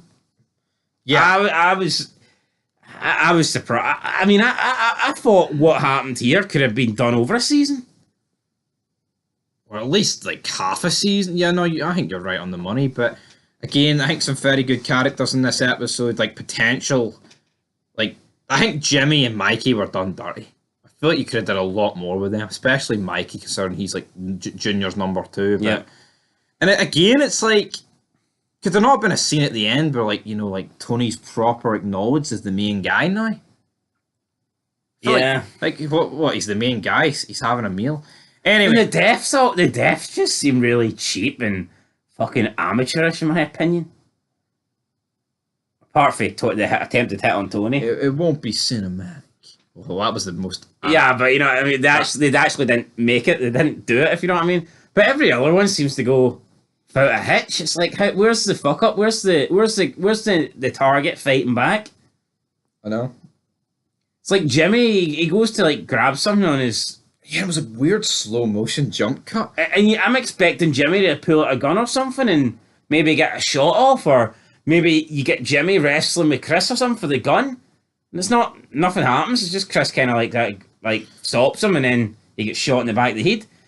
Mikey, it's like you don't get any fight back or nothing. He just like runs away, then gets shot, and then he's like, don't do it, and then they just unload the full clip into him. It's like, I don't know, the deaths just seem. The guy on the boat, literally boot. I get that one was kind of done as a surprise, but I mean, come on. Yeah, very lackluster though. A lot of Fury Fids will be coming. We've got to rank all the characters and episodes. That'll be fun. But, and there's a big. Could it be a 90s thing though? Well, I mean, could this be? It was like the first day it's time. Yeah, but by the time the show ends, it's like 2008. So I mean, it's not really. All right. Well, I think by the last season, then this must be comparable to Sons. So I'm expecting shootouts and fight scenes and stuff to be pretty good. Well, we'll find out, but you have to rate the episode, and I'm going to give the episode a 6. Yeah, I'm also giving it a 6. I mean, it wasn't horrible, but I was expecting a lot more. I was excited for this finale, and in my opinion, it just didn't deliver. I think it gave us too much. Yeah. It felt like they just sped through so much content, in my opinion. So I wasn't a big fan of it. Yeah, it's just like. But overall, I mean, I look back at the entire season, and a lot of the deaths are fucking weird. Like Tony killing the guy who chokes with like the washing line or something, or I mean, what was that all about? A lot of the deaths. I actually think the best death was probably Brendan's. Hi, Brendan's was not bad in the bathtub. Boom. Who's the guy that got killed on early? Was it Christopher kills him in the restaurant? Aye, Russian dude. Aye, it's like a lot. Even that, like he shot him about 10 times. A lot of the deaths just seem cheap in my opinion. Like, no, absolutely. But that is it. That is it for this episode. You rate the season a 7, didn't you? I give the entire season a 7. But anyway, that is us for a while. We'll be back next season. We'll be making fairy fids and ranking fids. Some characters will be very low. And until then, though, that is it for Adriba, Genie, Kuzamano. Check out everything else. We've got Sons, Mayans. When is the Mayans coming out? Come on. And also, when we finish this, we'll give the Sopranos movie a watch. Because guess what? It'll be pish. Till then, though. Peace. And there we have it, guys. After 3 hours and 17 minutes, that is the Sopranos Season 1 retrospective. It was a rare laugh. I thoroughly enjoyed revisiting these episodes again. And here, maybe sometime in the near future, we'll do it all over again. Go over these episodes with a massive magnifying glass and just squeeze every last drop out of it. Because The Sopranos, it's a show that I could talk about forever. And if you liked us talking about it here for over 3 hours, then there's playlists dedicated, there's videos, feel like every other day and I'm making a vid on The Sopranos, and whatever suggestions you've also got, leave it down below. I'm all ears. Till next time, peace.